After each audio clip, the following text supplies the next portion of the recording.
I stared at the roasted chicken growing cold on my pristine white serving platter, watching as tiny droplets of grease congealed around its golden skin. The dinner party was supposed to be perfect. Instead, it became the moment I realized my husband had been slowly killing who I was, one small cut at a time. Anna here thinks she's quite the chef now that she's left her career to focus on more domestic pursuits, Ryan announced to his boss, Lucas, with that trademark smile that used to make my heart flutter. Now it just made my stomach turn. I gripped my wine glass tighter, feeling the stem might snap under the pressure. The red wine trembled slightly, matching the tremor in my hands. Though I have to say, Ryan continued, winking at Lucas, maybe she should have stuck to spreadsheets. At least those didn't come out dry. Lucas's wife tittered nervously while Lucas himself shifted in his chair, clearly uncomfortable. The silence that followed felt like a noose around my neck. Actually, I said, my voice steadier than I felt, I followed your mother's recipe exactly, Ryan. The one you always praise at her house. The look Ryan shot me could have frozen hell. I used to shrink from that look, make myself smaller, apologize for speaking out of turn. Not tonight. Speaking of work, Lucas interjected, clearly trying to ease the tension. Ryan tells me you were in marketing before? At Preston and Mills? Senior marketing executive, I corrected, ignoring Ryan's warning cough. I led their digital transformation campaign. We increased market share by 32% that year. Ryan's knife scraped against his plate with unnecessary force. Ancient history now. Anna's much happier focusing on our home, aren't you, sweetheart? 3 years ago, when Ryan had first suggested I quit my job, he'd painted such a pretty picture. We'd have more time together. Start a family. Build our dream life. What he'd really wanted was to clip my wings, keep me dependent, manageable. Oh yes, I smiled, refilling Lucas's wine glass. It's given me so much time to think. To really understand what I want from life. Ryan relaxed slightly, mistaking my words for submission. Poor, predictable Ryan. He never did understand that sometimes the most dangerous predators are the ones that play dead first. The chicken is lovely, Anna, Lucas's wife offered kindly. And this wine pairing is excellent. Thank you, I replied, watching Ryan's jaw clench.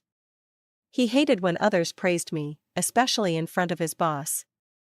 I've been taking some sommelier classes online. Amazing what you can learn when you have the time. Ryan's fork clattered against his plate. Sommelier classes? First I'm hearing of this. Is it? I asked innocently. I must have mentioned it during one of your late nights at the office. With Evelyn. The color drained from Ryan's face.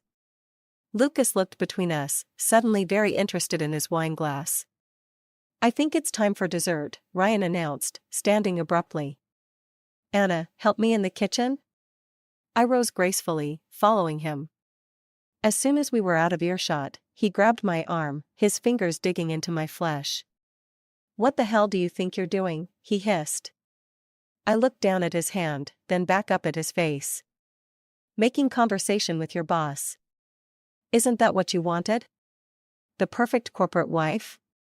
Don't play games with me, he warned, releasing my arm.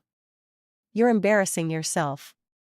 No, Ryan, I replied softly, reaching past him to grab the dessert plates. I'm just getting started. I returned to the dining room, bearing tiramisu and a smile that felt like warfare. Ryan followed, his confident mask back in place, but I could see the uncertainty in his eyes. Good. Let him wonder. Let him worry. Because tonight wasn't just about a ruined dinner party. It was about the moment I stopped being Ryan Mitchell's perfectly crafted trophy wife and started becoming something far more dangerous, a woman with nothing left to lose. The bank statement trembled in my hands as I sat at our kitchen island. 3 separate transfers to an account I didn't recognize, each for exactly $4,000. The dates matched Ryan's late nights at the office. Funny how patterns emerge when you start looking for them. I heard Mia's car pull into the driveway and quickly saved photos of the statement to my phone. My hands were steady now, precise. Like a surgeon preparing for an operation. You look like hell, Mia announced, dropping her designer bag on the counter. She studied my face. What happened after I left the dinner party? Ryan's spending money we don't have, I said, sliding the statement across the marble surface. And I'm pretty sure I know where it's going. Mia scanned the numbers, her perfectly manicured nail tracing the suspicious transfers. Evelyn? Who else? The amount started right after she joined TechWave. That snake, Mia muttered, then caught herself. Sorry, but are you absolutely sure? This is a serious accusation, Anna. I pulled up the company directory on my phone. Notice anything about that account number? It matches the employee ID format TechWave uses. I remember it from when Ryan first started there. Jesus, Mia whispered. What are you going to do? Before I could answer, my phone buzzed. Claire's name flashed across the screen. Anna, darling, my mother-in-law's voice dripped with artificial sweetness. I just had the most interesting lunch with Margaret from Ryan's office. She mentioned seeing him and that lovely Evelyn having quite an intimate dinner at Loup Blanc last week. I thought you should know. My grip tightened on the phone. How thoughtful of you, Claire. Was this during the charity gala I couldn't attend because Ryan said we couldn't afford the tickets? The silence on the other end was delicious.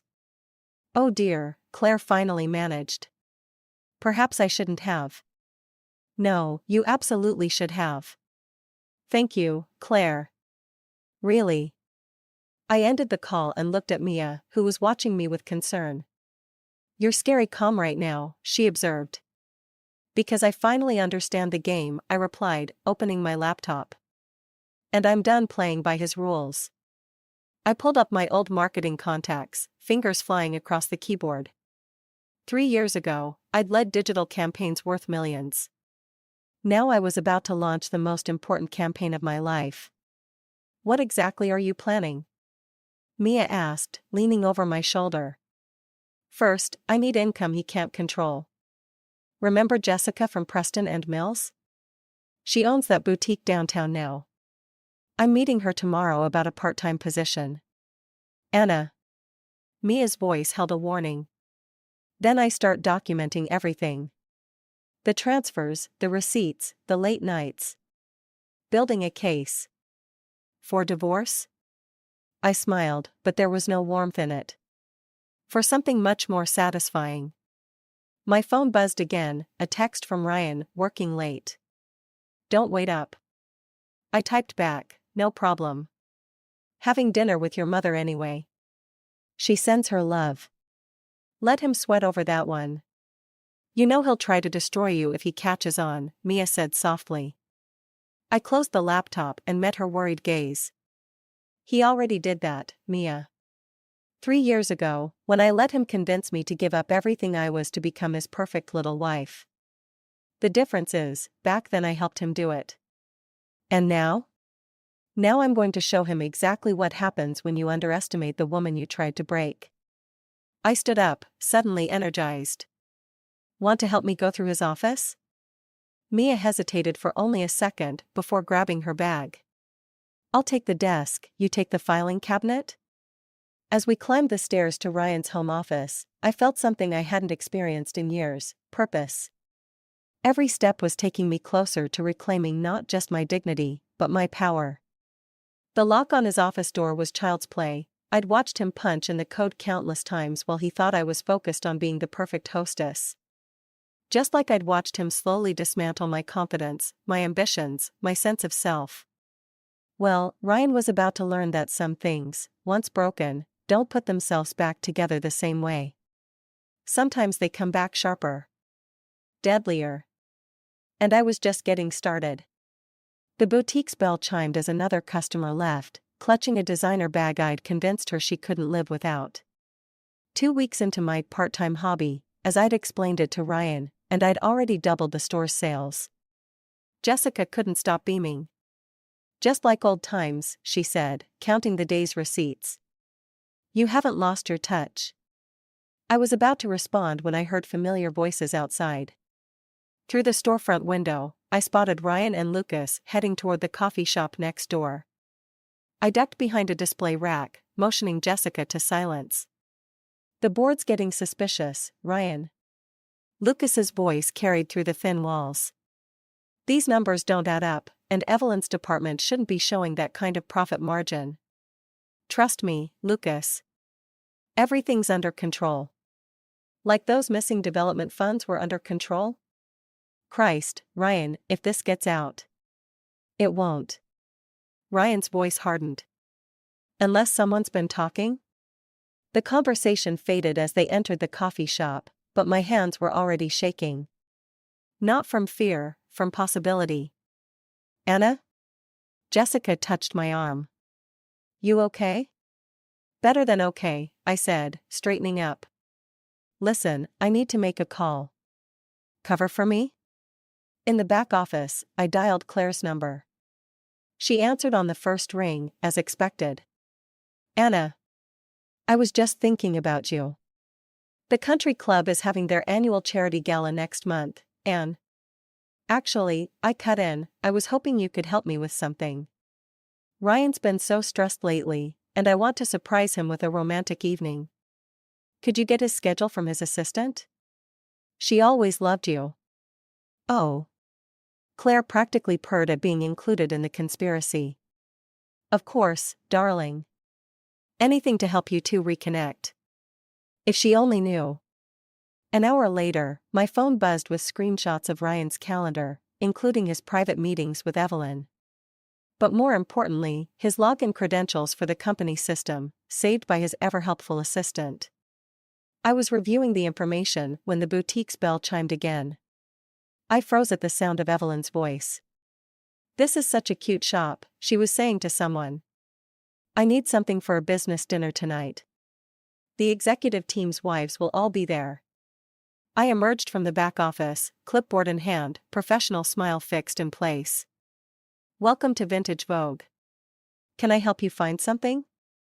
Evelyn turned, recognition flickering across her face before she masked it with polite surprise. "Anna? I didn't know you worked here." "Just keeping busy," I replied, noting how she shifted her designer purse, the same model I'd seen charged to our joint account last month. "Business dinner, you said? How interesting." Ryan didn't mention anything about it. Color touched her cheeks. "Oh, it was very last minute. Actually, maybe I should try somewhere else." "Nonsense," I said, selecting a red dress from the rack. "This would be perfect. The color really makes a statement." The same color as the lipstick stains I'd found on Ryan's collar last week. She took the dress, hesitating. "It's beautiful, but..." "Trust me," I smiled, all teeth. "I know exactly what works for these events." The wives can be so judgmental, can't they? Our eyes met in the mirror as she held the dress against herself. For a moment, I saw fear flicker across her face. Good. She should be afraid. After she left, without the dress, I pulled out my phone and opened my email. The login credentials Claire had sent were burning a hole in my pocket. One quick look at the company's financial records would confirm what I'd overheard. But my finger hovered over the keyboard. This wasn't just about catching Ryan anymore.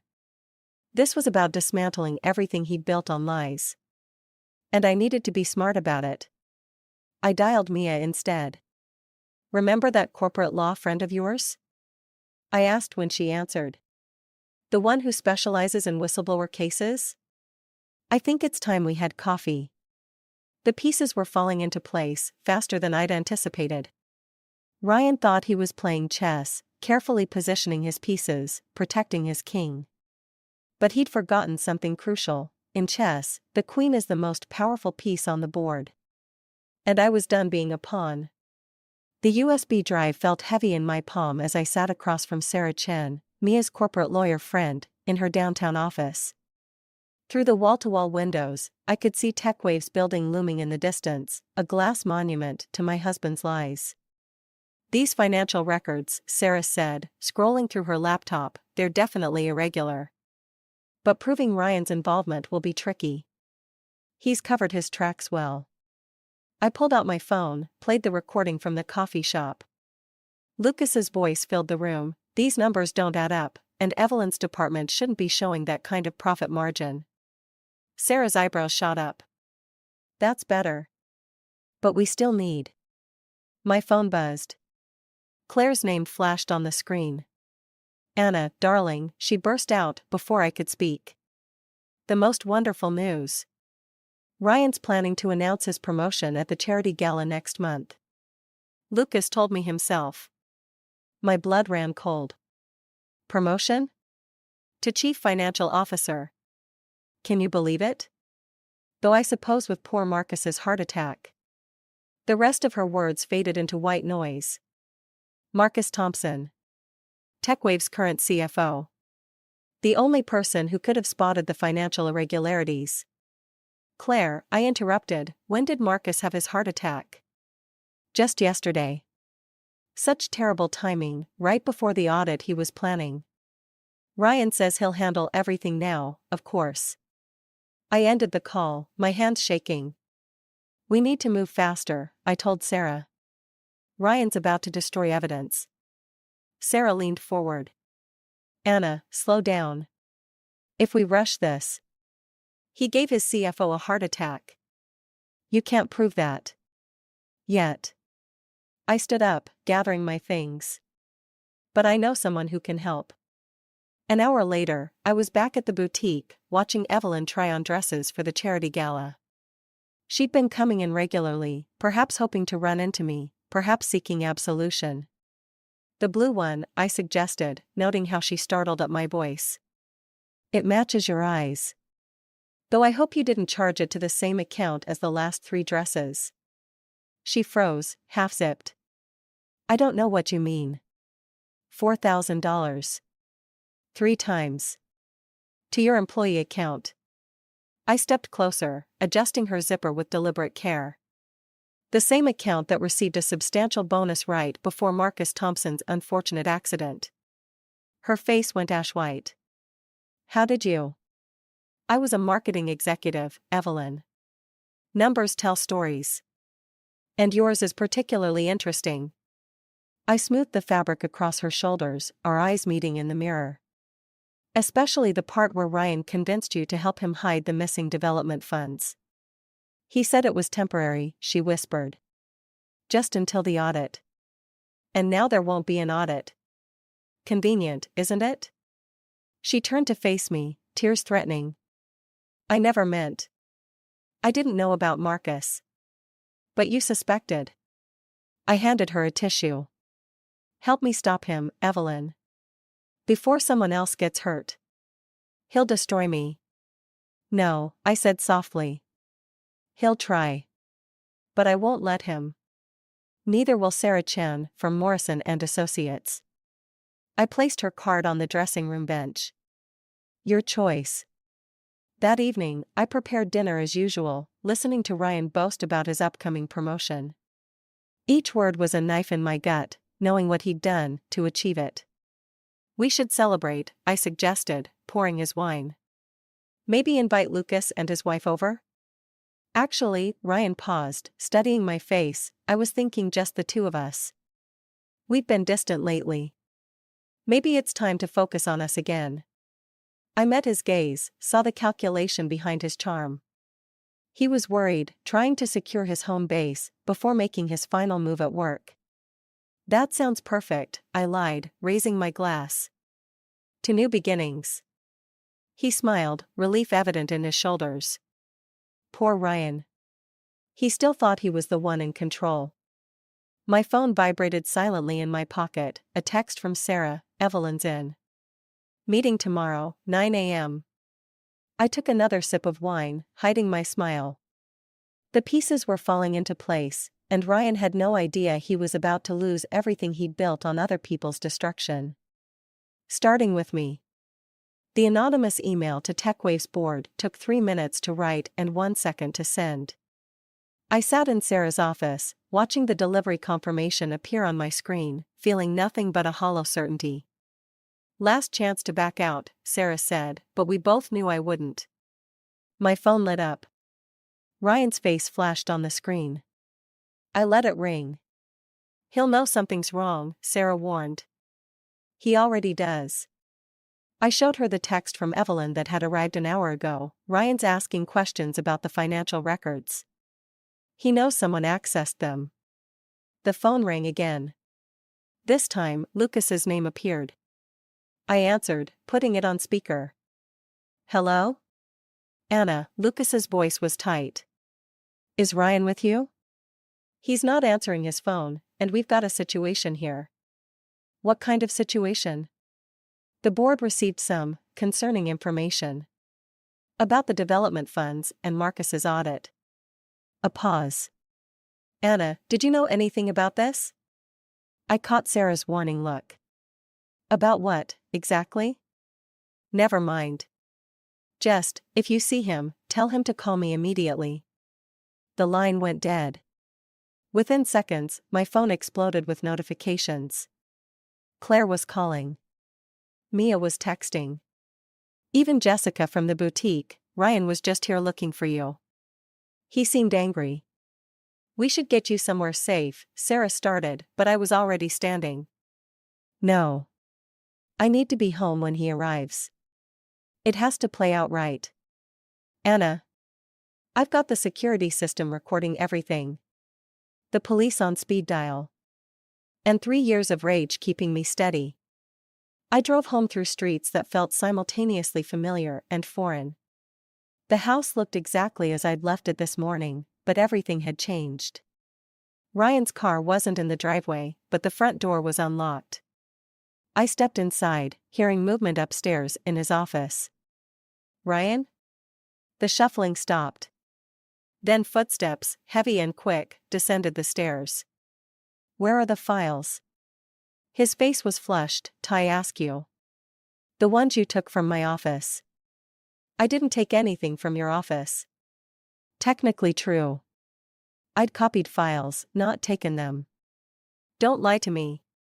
He moved closer, that familiar mix of charm and menace radiating off him. You've been busy, haven't you? Working at the boutique, meeting with lawyers. Did you think I wouldn't find out? Like I found out about Evelyn? Or Marcus? He laughed, but it was brittle. You don't know what you're talking about. $4,000, 3 times. To keep her quiet about the missing development funds. Then Marcus starts asking questions, planning an audit, and suddenly has a heart attack. I met his gaze steadily. Convenient timing. You're being dramatic. But his eyes darted to the stairs, to his office. I would never. Hurt anyone? I touched my arm where he'd grabbed me that dinner party night, watching him flinch at the gesture. We both know that's not true. His phone buzzed. He glanced at it, face darkening. The board's calling an emergency meeting. Whatever you think you're doing, Anna, stop it now. You have no idea what you're risking. Actually, I do. I'm risking everything you built on lies. Your career. Your reputation. I smiled, feeling powerful for the first time in years. Your perfect little wife. He moved so fast I barely saw it, his hand reaching for my throat. But I was faster, stepping back, my own phone already recording. Try it, I whispered. Give me one more reason to destroy you. His hand dropped. For a moment, I saw real fear in his eyes. Then his phone buzzed again, and he backed away, straightening his tie. This isn't over. No, I agreed. But it will be soon. He left, the door slamming behind him. I waited until his car started before sinking to the floor, hands shaking as I texted Sarah, "It's done." He took the bait. The board meeting tomorrow would reveal everything, the fraud, the harassment, possibly even worse. And Ryan, thinking he could control the narrative, would walk right into it. I touched my throat where his hand had almost reached. The security camera in the corner had caught everything. One more piece of evidence in a case built on years of careful observation. Ryan was right about one thing, it wasn't over. But the ending? That had been written the moment he'd first tried to break me. TechWave's annual charity gala sparkled with false promises and champagne bubbles. I adjusted my black dress, bought with my own money from the boutique, and watched Ryan work the room. He looked confident, but I caught the slight tremor in his hand as he lifted his glass. Quite the turnout. Lucas appeared beside me, his own smile strained. Though I notice Marcus's wife isn't here. How is he? I asked, noting Ryan's attention shifting our way. Still in intensive care. The doctors found traces of something unexpected in his system. I let that hang in the air between us. Lucas cleared his throat. The board's beginning their investigation tomorrow. Ryan claims he can explain everything. I'm sure he does. I smiled as Claire approached, practically vibrating with excitement. There you are. Ryan's about to make his announcement. Isn't it wonderful? My phone buzzed. A text from Evelyn. He knows. He threatened to implicate me in everything. I'm sorry, Anna. The room suddenly felt too small. Ryan was ascending the small stage, that practiced charm radiating from every pore. I caught Sarah's eye across the room. She wasn't supposed to be here, but we'd planned for contingencies. Distinguished colleagues, Ryan began, family, friends. Before I make tonight's announcement, I want to address some rumors that have been circulating. This wasn't part of the plan. I moved toward the exit, but Claire grabbed my arm. Your husband's speaking, dear. Don't be rude. Recent allegations have been made about financial irregularities at TechWave, Ryan continued. I want to assure everyone that these claims have been thoroughly investigated. He paused, finding me in the crowd. His smile turned predatory. In fact, we've discovered the source of these malicious accusations. Someone who accessed company files illegally, who conspired with others to damage TechWave's reputation. The room went silent. I felt dozens of eyes turn toward me. My wife, Anna Mitchell, aided by our former employee Evelyn Parker, has been attempting to manipulate company data to frame innocent parties. Gasps rippled through the crowd. Claire's hand dropped from my arm as if burned. Security footage shows Anna accessing restricted areas. Bank records show suspicious transfers to accounts linked to her new workplace. And sadly, he held up his phone, I have proof of her conspiracy right here. My own words from texts to Evelyn appeared on the screen behind him, carefully edited to remove context. I looked for Sarah, but she had vanished. The board has already been notified, Ryan continued. Criminal charges are being considered. Lucas wouldn't meet my eyes. Claire was already moving away, aligning herself with the winning side. I should have run. Should have denied everything. Instead, I laughed. The sound cut through the murmurs, sharp as broken glass. Ryan faltered. Show them the rest, I said, my voice carrying in the silence.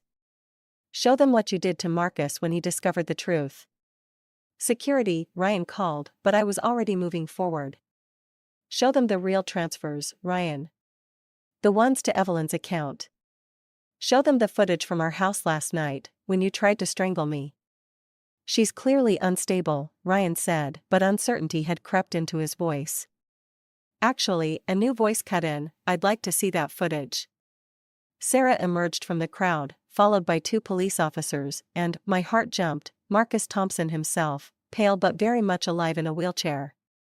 Impossible, Ryan whispered. You were in protective custody, Marcus finished. After my doctor found traces of poison in my system. The same poison traced to a purchase on your corporate card. The room erupted in chaos. I watched Ryan's face as his carefully constructed world began to crumble, as security moved toward him rather than me, as his phone buzzed with what I knew would be messages from the board. He looked at me one last time, and I saw the moment he realized, I hadn't just outplayed him, I'd learned from him. Every manipulation, every careful plan, every subtle destruction of someone's life. He'd taught me well. But I'd become a better student than he'd ever imagined. The handcuffs clicked around his wrists, and I felt nothing but hollow victory. The revenge I'd dreamed of tasted like ashes, but at least they were his ashes, not mine. Not anymore. The police station's interview room smelled of stale coffee and desperation. Ryan sat across from me, still in his gala tuxedo, though his bow tie hung loose around his neck. Between us lay the separation papers Sarah had prepared. You really think you've won? His voice was quiet, dangerous. Like the moment before a storm breaks. Sign the papers, Ryan. He leaned forward, those familiar dark eyes searching my face. 3 years of marriage, and I never saw it coming. The dutiful wife, planning my destruction all along. Not all along, I corrected, pushing the papers closer. Just since you started destroying me. A knock interrupted us. Lucas entered, followed by Evelyn. Ryan's face contorted. You brought them into this? They brought themselves. I nodded to Evelyn, who placed a USB drive on the table. Show him. The laptop screen flickered to life. Security footage from Marcus's office played silently, Ryan slipping something into a coffee cup, Marcus collapsing hours later. I kept everything, Evelyn said softly.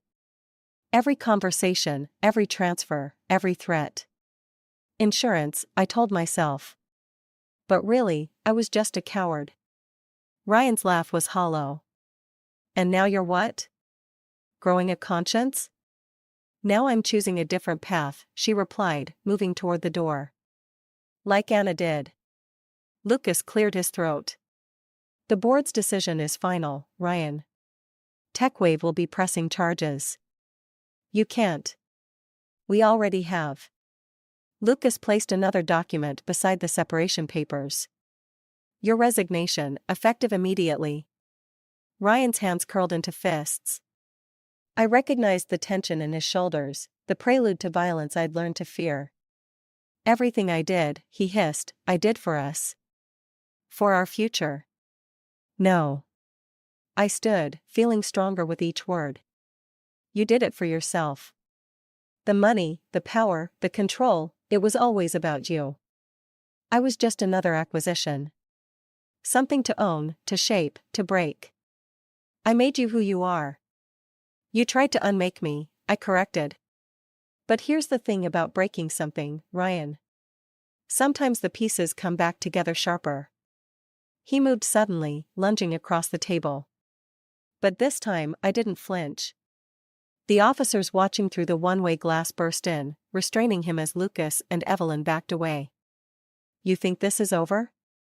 Ryan shouted as they pulled him back. You think you can just walk away? I picked up the separation papers, now scattered across the floor. One page had torn right through the signature line where his name should be. Actually, I said, I already have. Your signature is just a formality. Like I was to you. I gathered my things, leaving the torn papers on the table. He could sign them or not, it didn't matter anymore. His world was crumbling either way.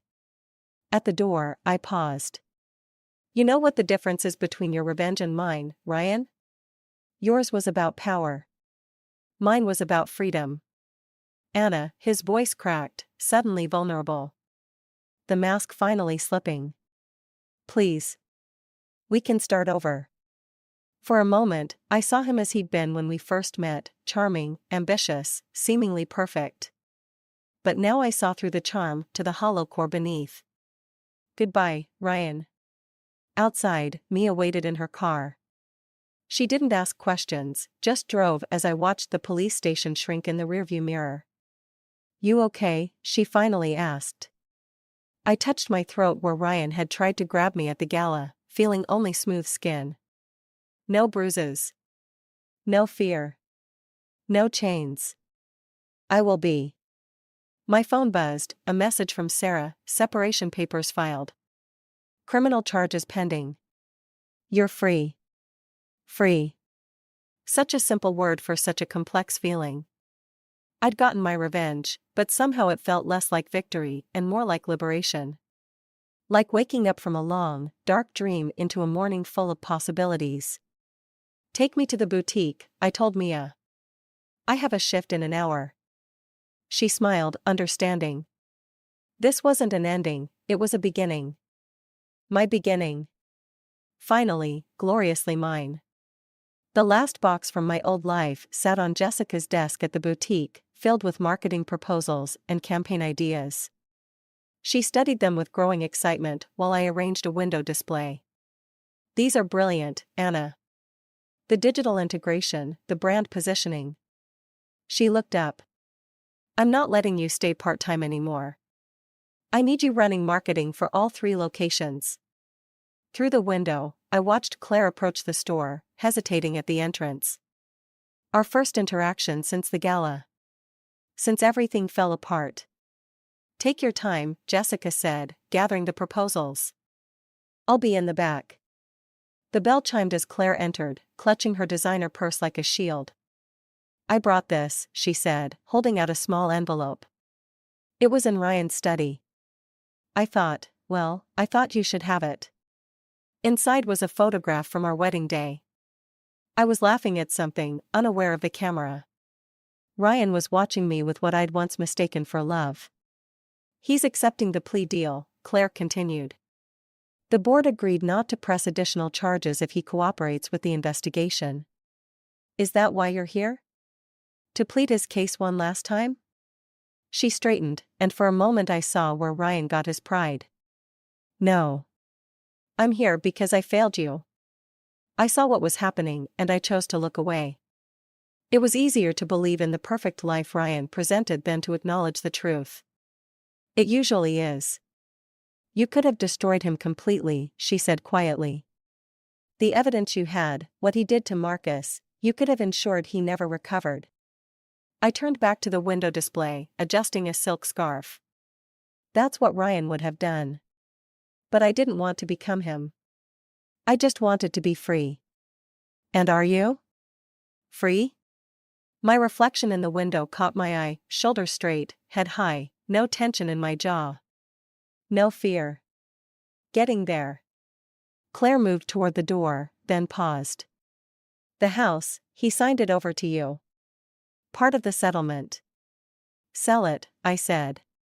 Give the money to Marcus's medical fund. I don't want anything from that life anymore. After she left, I found one last item at the bottom of the box, a handwritten note from Ryan from our first anniversary. To my perfect wife, it began. Thank you for becoming everything I needed you to be. I'd treasured those words once. Now they read like a confession. The bell chimed again. Mia entered, followed by Evelyn. An unlikely alliance forged in the wreckage of Ryan's manipulation. Ready for lunch? Mia asked. That new marketing firm is eager to meet you. Just need to finish this display. Evelyn touched a cashmere sweater, her fingers trembling slightly. The investigators called again. They need more testimony about the financial transfers. You don't have to do it alone, I told her. Sarah will be there. So will I. She nodded, something like hope flickering across her face. I placed the last item in the window, a delicate silver chain with a key pendant. Not quite broken, but transformed into something new. Something stronger. Perfect, Jessica called from across the store. Though I'd shifted slightly left. I smiled, leaving it exactly where it was. Some things didn't need to be perfect anymore. They just needed to be true. The wedding photo still lay on the counter. I picked it up one last time, studying the woman I'd been, so eager to please, to transform herself into someone else's ideal. Coming? Mia called from the door. I left the photo on Jessica's desk, next to my new business cards, Anna Mitchell, Marketing Director. The bell chimed as we stepped into the sunlight. Ahead lay lunch meetings and court dates, therapy sessions, and fresh starts. The path wasn't clear or certain, but it was mine. And this time I wouldn't let anyone else define who I was meant to be. Numbers don't lie. That's what I kept telling myself as I stared at my laptop screen, watching our joint account balance mock me with its glaring discrepancy. $50,000. Gone. Just like that, without a trace or explanation. I'm Layla, and until this moment, I thought I knew everything about my husband, Ethan. 12 years of marriage had taught me his habits, his tells, the way his left eye twitches when he's nervous. But nothing had prepared me for this. "Hey, everything okay?" Marcus poked his head into my office, his familiar concerned expression making me quickly minimize the banking window. "You missed the morning briefing." "Did I?" My voice cracked. I cleared my throat, trying to maintain composure. "Sorry, I got caught up in some calculations." Marcus stepped inside, closing the door behind him. "Layla, you've been staring at your screen for the past hour. I can see your reflection in the window." I forced a smile, but my hands were shaking as I reached for my coffee mug. "It's nothing, just some personal stuff." Personal stuff doesn't usually make you miss presenting the quarterly projections to the board. He leaned against my desk, his presence both comforting and intrusive. "Want to talk about it?" The mug trembled in my grip. "Ethan's been different lately, distant, and now I'm looking at our accounts and..." I stopped myself, shame burning my cheeks.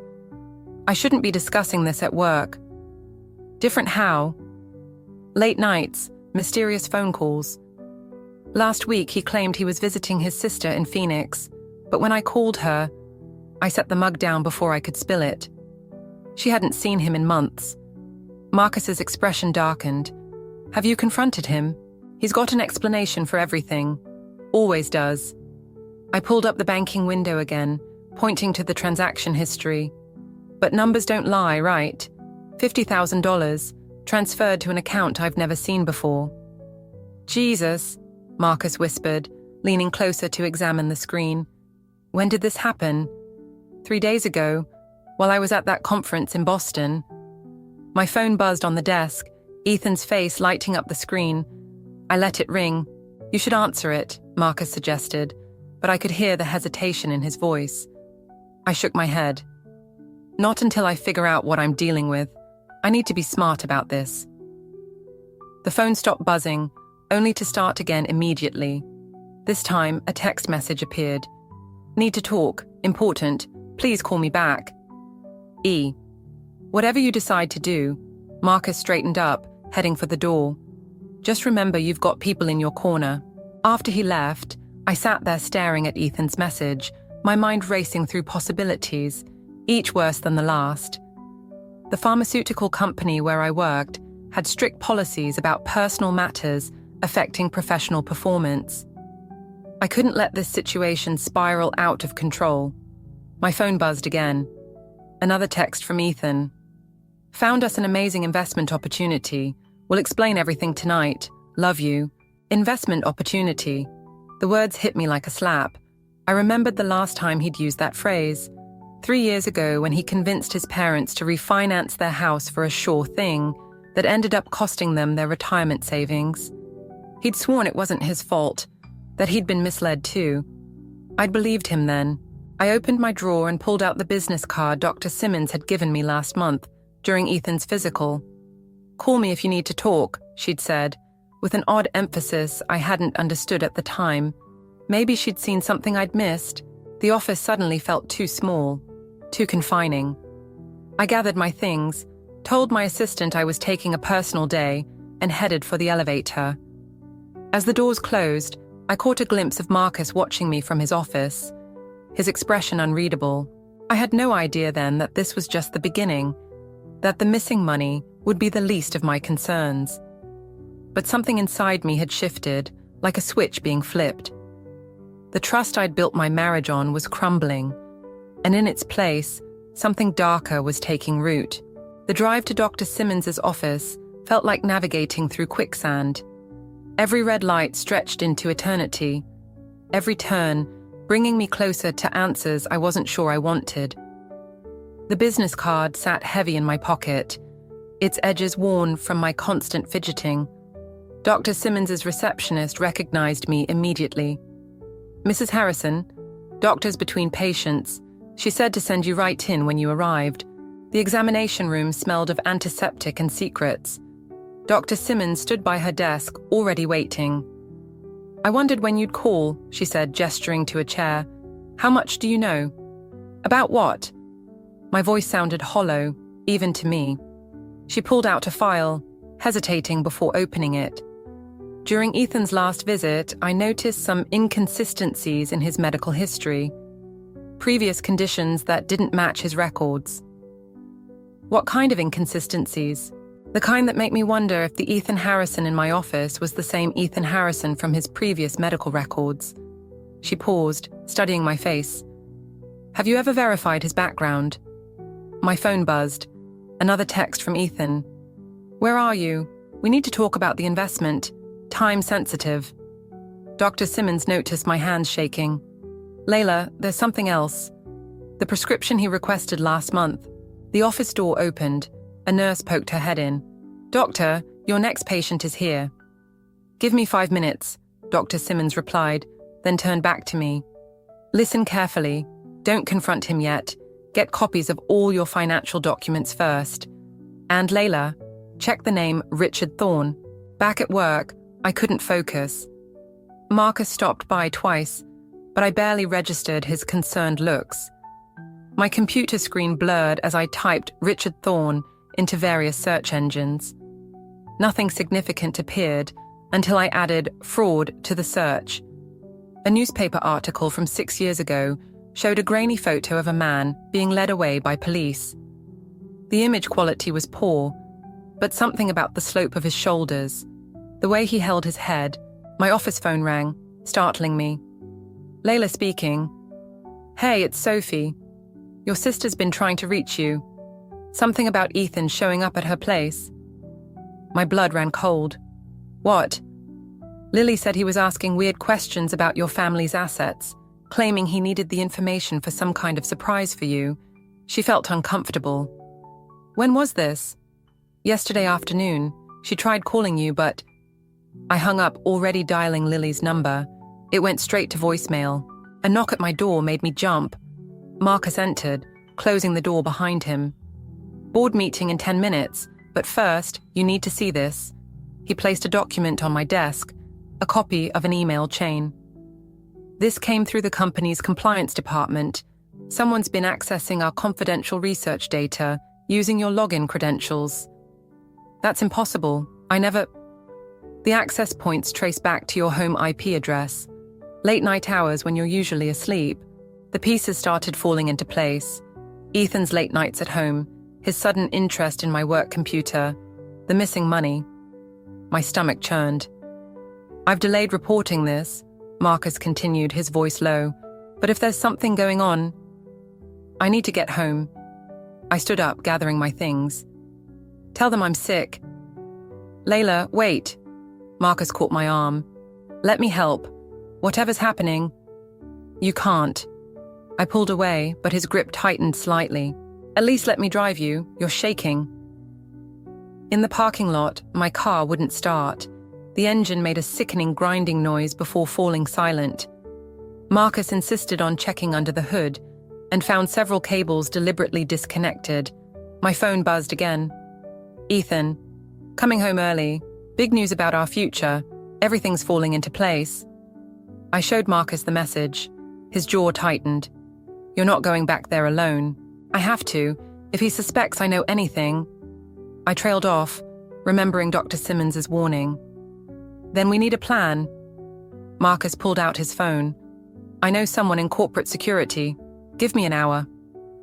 As we sat in his car, plotting my next move, I caught my reflection in the side mirror. The woman staring back at me looked different somehow. Harder, more determined. The trust I'd lost wasn't just about money anymore. It was about survival. The garage door was open when Marcus dropped me off. My car, the one that wouldn't start earlier, sat in the driveway, pristine and seemingly untouched. Ethan leaned against it, phone in hand, wearing that disarming smile that used to make my heart skip. There you are, he called out. You wouldn't believe the day I've had. The investment's locked in. We're looking at triple returns within 6 months. I felt Marcus's car idling behind me, his presence a silent guardian. The car's working now. Had Tom take a look at it. Simple fix. Ethan gestured toward our neighbor's house. You worry too much, honey. Tom appeared in his driveway, giving me an awkward wave. Something in his expression made me uneasy. Weird coincidence, he said, not quite meeting my eyes. Those cables must have come loose on their own. Marcus's car finally pulled away. The sound felt like abandonment. Inside, Ethan moved with unusual energy, pulling papers from his briefcase. Look at these projections. The returns are guaranteed. We just need to move quickly. Maybe liquidate some of your pharmaceutical stocks. My phone buzzed. A text from Lily. Call me now, emergency. I need to use the bathroom, I said, already moving toward the stairs. Ethan's hand caught my wrist. This can't wait, Layla. The opportunity expires tonight. I pulled away, forcing a smile. 5 minutes. In the bathroom, I called Lily. She answered on the first ring. He knows, she whispered. About Dr. Simmons, about everything. He was here again, asking about your trust fund. When I wouldn't tell him, Her voice cracked. The things he said about you, about our family. Are you safe? Sophie's picking me up, but Layla, there's more. I found something when he was here, a phone. Not his regular one. There were messages about... The line went dead. My hand shook as I tried calling back. Nothing. Downstairs, Ethan's voice carried up the stairs.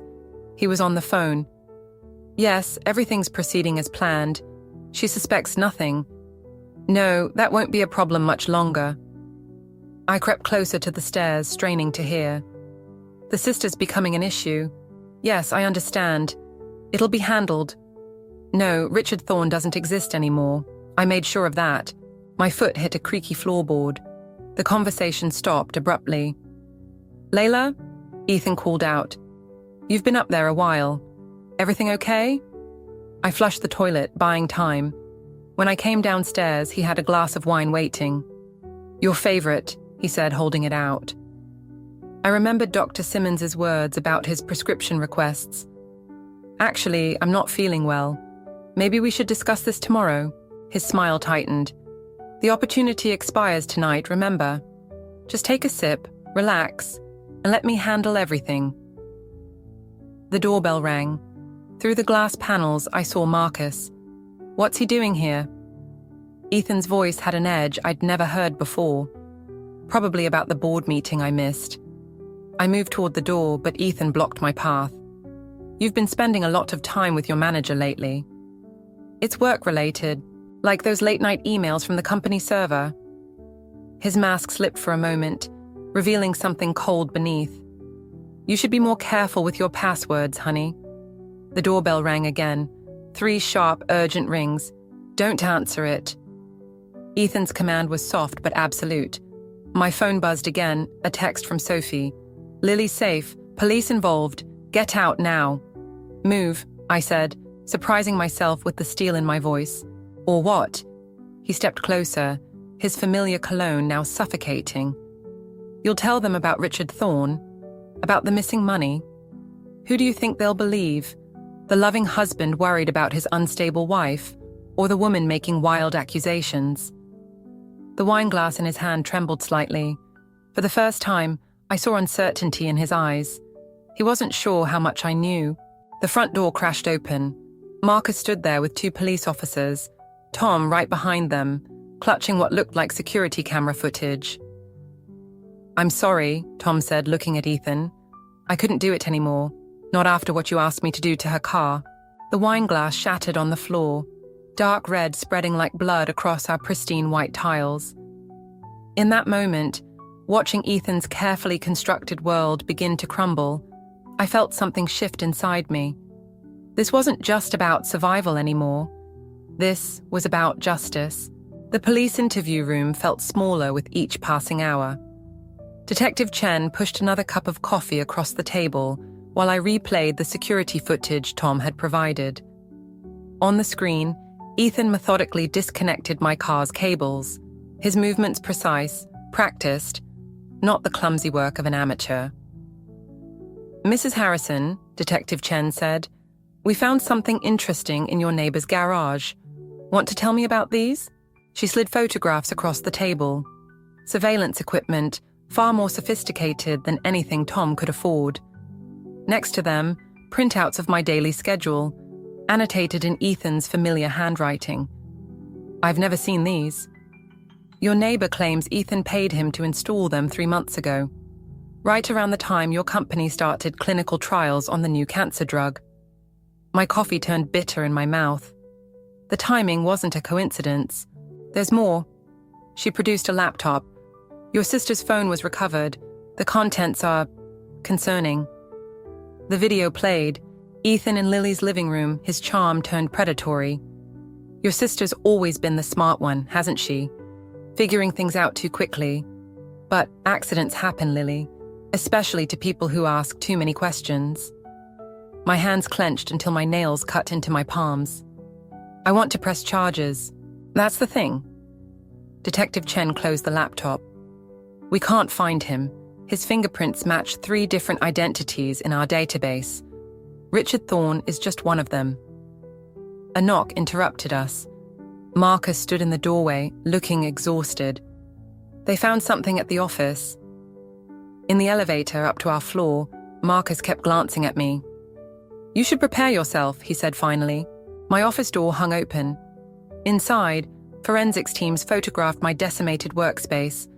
My computer was gutted, hard drive missing, but worse were the walls, covered in photographs.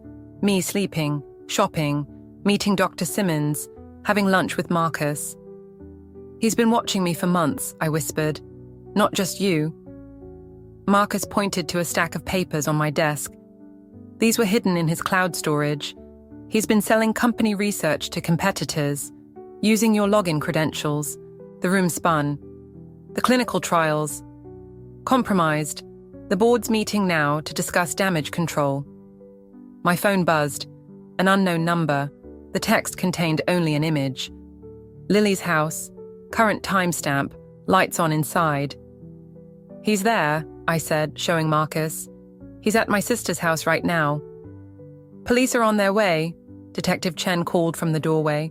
"Don't." But I was already running, Marcus close behind. In the parking garage, he grabbed my arm. "You can't go alone. He's my husband. My responsibility." "Was your husband," Marcus corrected. "And he's not working alone. Think about the resources needed for this level of surveillance. Someone's backing him." Another text arrived. A video of Lily entering her house, unaware she was being filmed. Below it, words that made my blood freeze. "Should have taken the wine, honey." Marcus's keys jangled between us. "I'm driving." The 15-minute drive to Lily's house felt endless. Marcus broke every speed limit while I tried calling her. No answer. "There's something you should know," Marcus said, turning onto her street. "The board meeting today, it wasn't just about the trials. Someone's been accessing restricted files about our pharmaceutical patents. Files only accessible from your home network." Understanding hit like a physical blow. The investment opportunity he kept pushing was never about money. It was about access. We turned the corner to Lily's house. Every light blazed, but her car was missing. In the driveway stood Sophie, frantically waving us down. "She's not here," Sophie called out as we approached, "but he left this." She handed me an envelope. Inside was a single photograph, Ethan and me on our wedding day. On the back, in his handwriting, "You really should learn to trust your husband, Layla. Now everyone pays the price." My phone buzzed one final time. A video. Lily tied to a chair, terror in her eyes. Behind her, Ethan's voice. "Ready to discuss those patents now, honey?" The screen went black, leaving only my reflection, a woman I barely recognized anymore. The time for playing victim was over. Ethan wanted to see how far I'd go to protect what's mine. He was about to find out. "Call Detective Chen," I told Marcus, already heading back to the car. "Tell her to meet us at the office. I know where he's taking her." The abandoned research facility loomed before us, its darkened windows reflecting the last rays of sunset. Marcus killed the engine, but I was already moving, Dr. Simmons's voicemail replaying in my head. "Layla, I found his original medical records. The man you married, he's done this before. 3 times. The wives all disappeared. Security cameras tracked our approach. Good, let him see me coming. You realize this is exactly what he wants, Marcus said, matching my stride. He's counting on you being emotional, making mistakes. He has my sister, and a team of corporate spies backing him. The police are 15 minutes out. We should wait. You don't have to come. His hand caught my arm. That's not what I meant. The key card I'd stolen from Ethan's desk months ago still worked. The door clicked open, releasing stale air and memories. This was where we'd first met, where he'd charmed his way into my life with that perfect smile and carefully crafted backstory. Inside, emergency lights cast sickly shadows. Our footsteps echoed through empty corridors until a familiar voice cut through the darkness. Did you really think I wouldn't recognize my own wife's perfume? Ethan's voice came through the PA system, distorted but unmistakable. Third floor, honey, just like our first date, remember? Marcus reached for his phone. I stopped him. No signal, he's jamming it. Layla. The concern in his voice made me pause. What aren't you telling me? Before I could answer, a scream pierced the silence. Lily. We ran toward the stairs, but the sound of a door slamming stopped us. Through the window, I caught a glimpse of movement in the parking lot.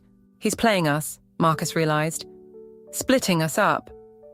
Another scream, closer this time. Marcus hesitated, torn between following me and checking the parking lot. Go, I said. I know where he's keeping her. The third-floor laboratory still smelled of chemicals and broken dreams.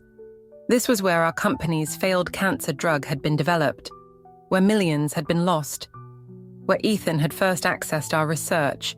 Lily sat tied to a chair in the center of the room, duct tape across her mouth. Behind her, screens displayed security footage of the building, including Marcus heading toward the parking lot. The famous big sister coming to the rescue. Ethan emerged from the shadows, holding something that made my blood freeze. My old research notebook. You know what I found interesting about your early trials? The unreported side effects, the deaths you covered up. Let her go. This is between us. Is it? He flipped through the notebook. Your sister was so helpful, telling me where you kept your backup data. All those years of falsified research hidden away in a safety deposit box. Imagine the board's reaction when this leaks. Lily's muffled protest drew my attention. Her eyes weren't showing fear anymore. They were trying to tell me something. You're not the only one who can play detective, honey. Ethan's smile turned cruel. Did you really think Marcus was helping you out of the goodness of his heart? Ask him about Project Eclipse. Ask him who really authorized those failed trials. Movement behind Ethan caught my eye. A reflection in the darkened windows.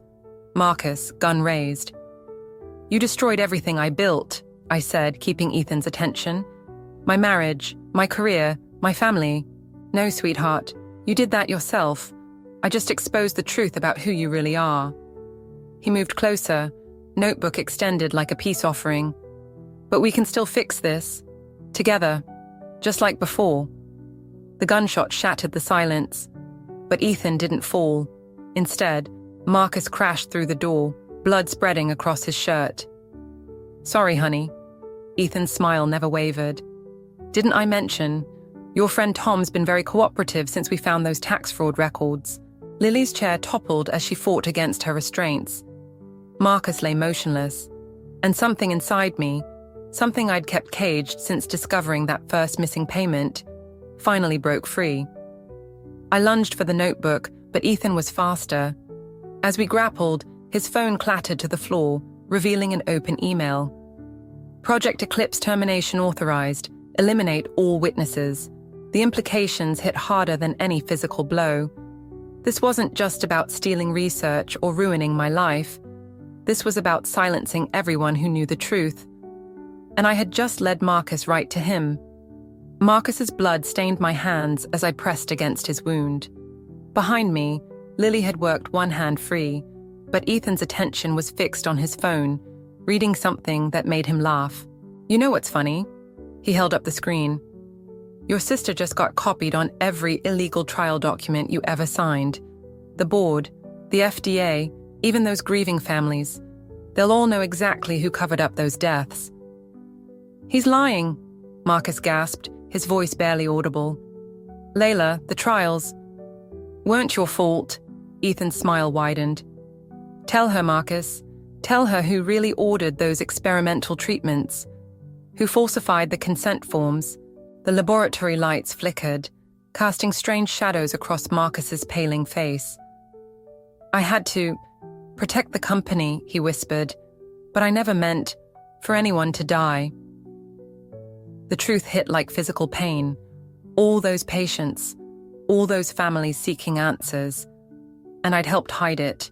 My signature on every document, trusting Marcus, trusting the system. There it is. Ethan circled us slowly. That moment when you realize everyone's been lying to you, even your white knight here. Lily's chair creaked as she worked at her restraints. Through the windows, distant sirens wailed. Too far away, too late. But I'll make you a deal. Ethan set my research notebook on a nearby bench. Give me access to Project Eclipse's complete data, and this stays buried. Your sister keeps her career. Marcus might even survive, and those families never learn the truth. Don't, Marcus coughed, blood staining his lips. Project Eclipse. It's not what you think. Ethan's phone chimed. He glanced at it, his composure cracking slightly. Time's running out, honey. The board's emergency meeting starts in 20 minutes. Once those documents hit their inbox, a crash from the hallway made us all jump. Footsteps approached. Heavy, multiple sets. That'll be my associates, Ethan said. Less understanding than me, I'm afraid. Last chance. My hands were slick with Marcus's blood as I helped him sit up. The access codes, he whispered. Don't. Shut up. Ethan kicked him hard. You've manipulated her enough. The footsteps grew closer. Through the laboratory's glass walls, shadows moved in the corridor. I trusted you, I told Marcus, my voice breaking. All those patients. The real data, he gasped. Safety deposit box. Explains everything. Ethan checked his watch. 10 seconds, Layla. Choose. Lily had worked the duct tape loose enough to speak. He's bluffing, she said. The email he showed you, check the timestamp. I lunged for Ethan's discarded phone, but he was faster. The screen shattered as he smashed it against the floor. Wrong choice. He nodded toward the door as 3 men in tactical gear entered. Take care of them. Make it look like a lab accident. Wait. I stepped forward, hands raised. The backup server. In the basement. I can give you everything. Ethan studied my face, searching for deception. You're lying. Check my keycard access logs. Why do you think I came here? The men looked to Ethan for instructions. In that moment of hesitation, Lily's chair finally toppled. She rolled free, kicking the notebook into a puddle of spilled chemicals. The laboratory erupted into chaos. As Ethan lunged for the notebook, I grabbed for his phone's remains. Marcus slumped against me, his breathing shallow. Kill them all, Ethan ordered, but his voice held a new edge. Desperation. The tactical team raised their weapons. Through the broken phone screen, I saw the email timestamp Lily had noticed. It was dated next week. He's using you, I told them. Project Eclipse isn't what he promised. Shoot them, Ethan screamed. But the men hesitated, looking at each other. In their moment of uncertainty, distant voices echoed through the building. Police, finally arriving. Ethan pulled out a gun. Fine, I'll do it myself. The shot echoed like thunder. Marcus slumped in my arms, no longer breathing. Lily screamed. And something inside me, the last trace of the woman who had once loved this monster, died with Marcus. I looked up at my husband, seeing him clearly for the first time. You want to know about Project Eclipse? Follow me. As I led them toward the basement, Ethan's gun pressed against my back. I realized there was no going back. Whatever happened next would destroy us all. And maybe that was exactly what we deserved. The basement's emergency lights cast everything in blood-red shadows. Ethan's gun pressed between my shoulder blades as we descended, his mercenaries flanking us. Above, police sirens grew louder, but we all knew they'd be too late. "The server room's through here," I said, swiping my keycard. Nothing happened. I tried again. "Stop stalling." Ethan's voice had lost its smooth charm, revealing something rawer beneath. "You really think I didn't disable your access? Then shoot me." I turned to face him. "Because that's the only way you're getting what you want." His laugh echoed off concrete walls. "Always so dramatic, like when you threatened to expose the trial deaths. But you didn't, did you? Because deep down, you're just like me." A door slammed somewhere above us. The mercenaries exchanged glances. "Sir," one said, "we need to move." Ethan pulled out his phone, showing me the screen. A video feed of the upstairs lab. Lily still there, now with a guard standing over her. "Last chance, honey. The real Project Eclipse data, or your sister joins Marcus." I took a step closer, close enough to smell his cologne, the same scent I'd once found so intoxicating. "You want to know the truth about Project Eclipse?" His eyes narrowed. "The backup server doesn't exist." I smiled, feeling something cold and final settle in my chest. "But the safety deposit box does. The one Marcus mentioned. I visited it this morning." The first flicker of uncertainty crossed his face. Behind him, one of the mercenaries touched his earpiece, listening to something. "You were so focused on the trial data," I continued. "You never asked why Marcus kept protecting me. Why he really hired me all those years ago." "Sir," the mercenary interrupted, "we've got movement on multiple floors." "Shut up!" Ethan's composure cracked further. "What are you talking about?" Project Eclipse wasn't about the drug trials. It was about identifying corporate spies, like the ones who killed Marcus's wife 5 years ago, the ones you're working for. Understanding dawned in his eyes, followed quickly by fear. "You're lying." "Check your phone again. That video feed of Lily. It's a loop from 20 minutes ago." He glanced down. In that moment, I moved.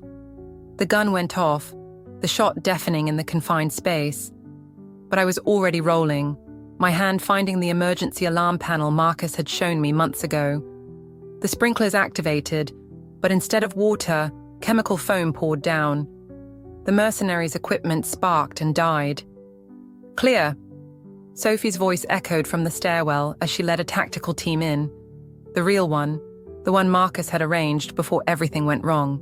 Ethan lunged for me, but slipped in the foam. His gun clattered away. "You don't understand," he gasped. "They'll kill me." "Like you killed Marcus? Like you killed those other wives?" He reached for something in his jacket. I didn't hesitate. The syringe I'd palmed from the upstairs lab found his neck, just like he'd planned for me. "What?" His eyes widened as recognition hit. "The trial drug. A dose large enough to show every side effect you helped cover up." I watched him slump against the wall. "Don't worry. You'll live. Long enough to experience everything those patients did." The tactical team secured the mercenaries. Sophie appeared beside me, helping me up.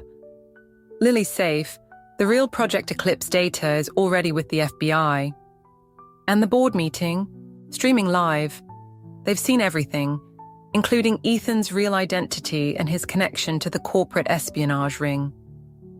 I looked down at my husband, the man I'd loved, the monster I'd married. He stared back, his handsome features already showing the first signs of the drug's effects. "You were right," I told him softly. "I am just like you. The difference is, I chose justice over revenge."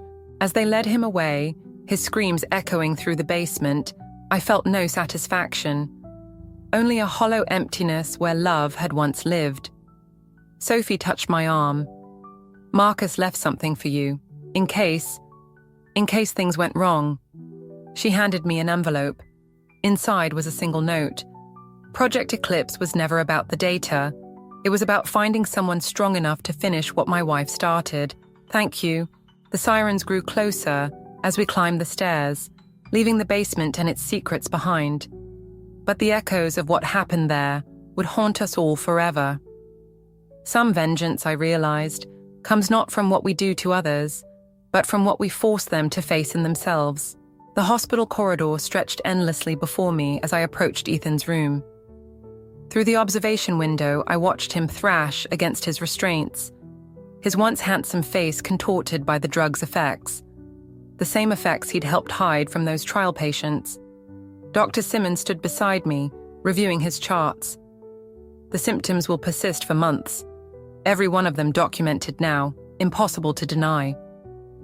And the others? I asked. His previous wives? 2 have been found alive, in witness protection. She hesitated. The 3rd? I turned away from the window. I don't want to know. The click of heels announced Sophie's arrival. The board just finished reviewing Marcus's complete files.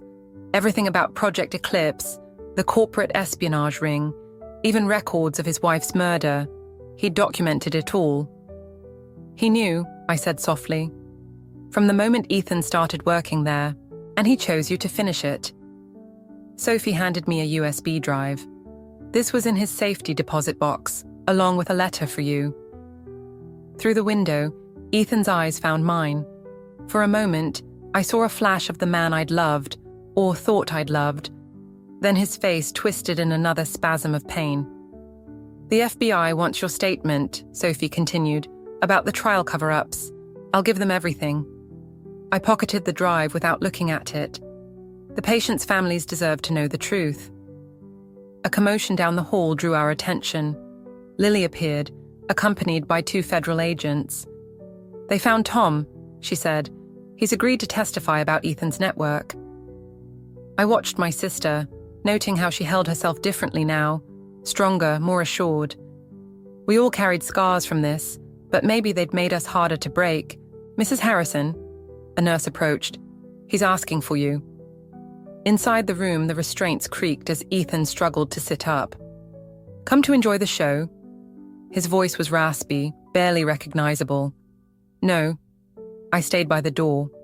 I came to return something. I placed our wedding ring on his bedside table. He stared at it, then laughed, a horrible broken sound. Still so righteous. But we both know the truth. You enjoyed it, didn't you? Watching me suffer? That makes you just like... No, I cut him off.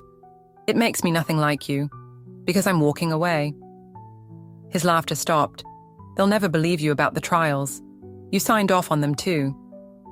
Maybe, but unlike you, I can live with the consequences of my choices. As I turned to leave, he called out, I did love you, you know, in my way. I paused at the door. That's the difference between justice and revenge, Ethan. Justice doesn't care if you loved me. Outside, Lily and Sophie waited. Behind them, through the hospital windows, the sun was setting over the city. Marcus's letter burned in my pocket, still unopened. What now? Lily asked. I watched a young couple pass by, their hands intertwined, faces bright with trust and possibility. Once, that had been me, but the woman I was then died in that basement, alongside the lies she'd built her life around. Now, I said, we tell the truth, all of it. My phone buzzed. A message from Dr. Simmons. Found something in Ethan's original medical records. We need to talk. I deleted it without reading further. Some truths could wait. Some secrets deserve to stay buried, at least for now. You're not going to look at the drive, are you? Sophie asked as we walked away. Marcus knew what he was doing, I replied. Whatever's on it, that's tomorrow's battle. The hospital doors slid open, releasing us into the evening air. Somewhere in the city, federal agents were unraveling Ethan's network. Families were finally learning the truth about their loved ones' deaths. And in a quiet cemetery, Marcus's wife's case was being reopened. Justice, I'd learned, wasn't a single act of revenge. It was a chain of consequences, each link forged by our choices, our secrets, our lies. And sometimes, the hardest part wasn't achieving it, but living with what it revealed about ourselves. I felt the weight of Marcus's letter, the mystery of the drive, the unread message from Dr. Simmons, tomorrow's battles, tomorrow's truths. For now, this was enough. Walking away, letting the echoes of vengeance fade into something quieter, something that felt almost like peace.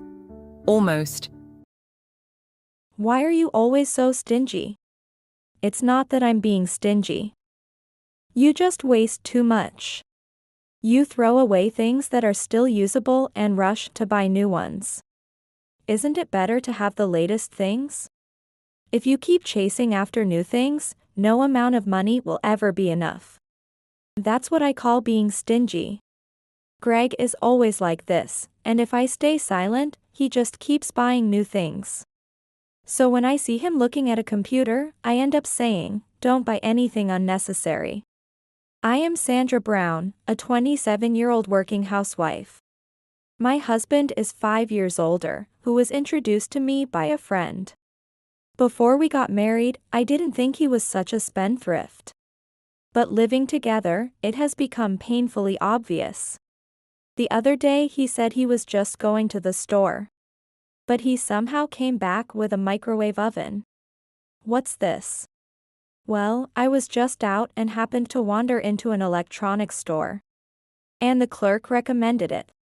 It has an incredible number of functions, and it's unbelievably convenient. All these functions, but you don't even cook. And we bought a new microwave when we got married, didn't we? That was already 3 years ago. It's not broken and still works fine. It's a waste. We don't need to, and there's nowhere to put it. Don't say such stingy things. This one looks cooler and more stylish. Just throw the old one out. This isn't the first or second time something like this has happened. So, even though I don't want to say it, I end up having to. But according to my husband, that makes me look miserly. And recently, when I point things out, he starts snapping back. Shut up. Don't complain about everything I do. Despite such behavior, my sister seemed to approve of him since before our marriage. When he came to our house to greet. The reason is clear, it was because of his looks.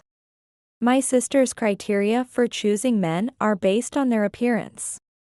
My husband is quite handsome, a stereotypical good-looking type. Even I was struck by him when we first met, although I don't care much about looks. So, when we were getting married, my sister had a puzzled look on her face, wondering, why Sandra of all people? My sister is 3 years older and looks nothing like me. I resemble our father, while my sister takes after our mother. And our mother was a beauty that would make anyone turn their head. It wouldn't be an exaggeration to say that my sister inherited her looks exactly. From when we were young, she often said to me, "You're so ugly." When I started elementary school, my sister was in 4th grade. Because of her looks, she was quite noticeable even as a young student. You and your sister look nothing alike. Sandra's sister has a doll-like face. My teachers and classmates would often say. I felt that behind their words was the implication that, your sister is beautiful, and you are not. In middle school, expectations were high that Tracy's sister must be cute too. Leading to surprised reactions like, "You're her sister?" Although I was used to it, it still made me feel down. But in high school, I went to a different school from my sister. And such comments ceased, gradually making me care less. By the time I entered university, I hardly cared about appearances at all. Our parents never cared about our looks and loved us both equally. Repeatedly scolding my sister for her harsh words. Tracy. Why do you always say such things? She's your sister. But it's true, isn't it? Everyone around us says we don't look like sisters at all. I wonder why I have such an ugly sister. You. The person who says such things is much uglier. Too bad. Anyone can see that I am less ugly than Sandra. That's a clear fact. Enough. Despite being repeatedly scolded by our parents, my sister was unaffected. Perhaps growing up constantly being told she was cute by boys. And others twisted her personality. Looking down on me might have been a hobby of hers. Sandra, you've never had a boyfriend, right? Well, it can't be helped with that face. Unlike you, I've never lacked for boyfriends. They keep coming even if I turn them down. Maybe I should share some with you. No thanks. If you keep talking like that, you'll be single forever. Or even if you get married, it'll definitely be to some super ugly guy. She would say, laughing loudly. So, when I introduced my husband to my parents, she was absolutely shocked. She must have been waiting to see what kind of ugly guy I would bring. She probably intended to laugh at whoever I brought back. After graduating from university and starting to live on her own, she hardly ever returned home. However, she came back all the way when she heard about my marriage, just to ridicule me. But her expectations were dashed, and she must have been sorely disappointed. Moreover, she must have been displeased that her less attractive sister was getting married before her. Until then, she would occasionally contact me to tease me. But in the 3 years since I got married, I haven't heard from her at all. I didn't contact her either. It seems she still talks to our parents occasionally. But when she opens her mouth, it's only to ask for money. Like my husband, my sister is quite a spendthrift. She spends her salary as soon as she receives it, and by mid-month after payday. She calls to ask for money, which troubles our parents. You're already 30 years old. Plan and use your salary to support your own life. Since she was so excessive, my father, who rarely raises his voice, seemed to have yelled recently. Because she is like this, I don't think I'll have much to do with her in the future. But I never imagined that such a thing would happen. Having been married for 3 years, my husband and I sometimes have small disputes over how to spend money. But I try to let such trivial matters slide, as they occur in many marriages. But recently, my husband's attitude has begun to change. You really are ugly, aren't you? You shouldn't say such things to your own wife. You know. I was quite surprised when I saw your sister during our marriage greeting at your home. Why? Because she's super beautiful. I couldn't believe you are sisters. I even thought I might have married the wrong person. Hey. But since we got married, I hardly see her anymore, which is a shame. Indeed, my husband was also gaping at her when he first met her. Of course, he didn't say anything since he was there for the marriage greeting. I wonder if he has always thought this way. I don't know why he suddenly brought up my sister, but it was quite a shock. I didn't want to be told such things by my own husband. Since then, my husband started coming home late. He leaves eagerly on weekends. When I ask where he's going, he sometimes says he's meeting friends or working on weekends. But his attire is quite casual. What bothers me the most is that sometimes I smell cosmetics on his clothes. However, he commutes on crowded buses every day. So it's not impossible that he might pick up the scent of a woman's perfume by chance.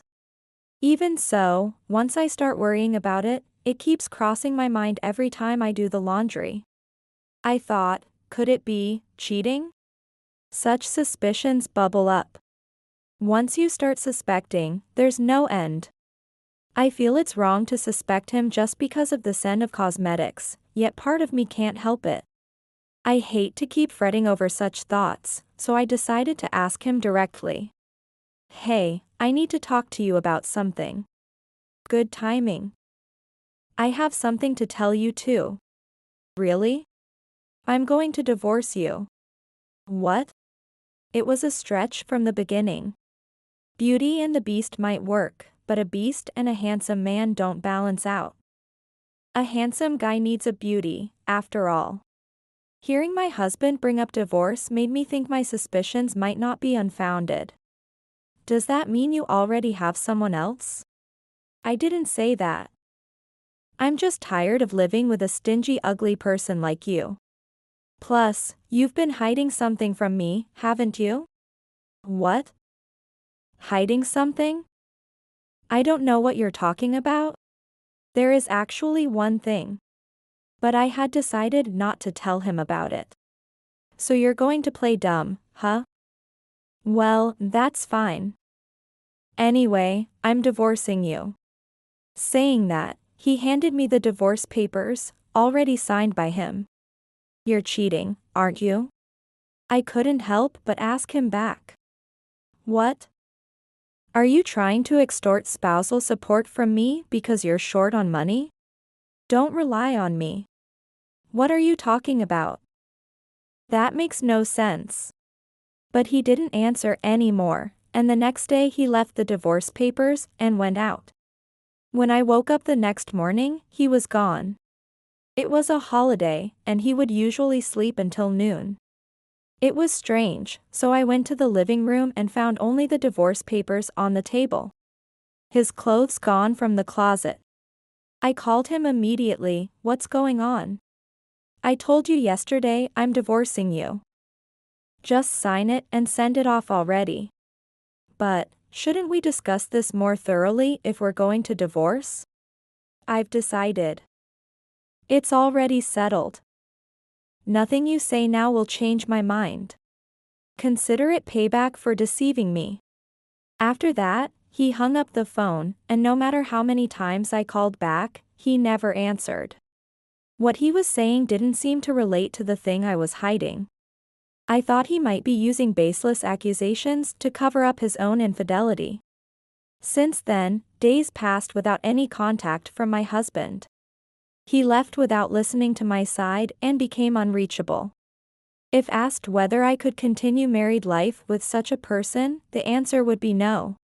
But just submitting the divorce papers without saying anything else felt unsatisfying.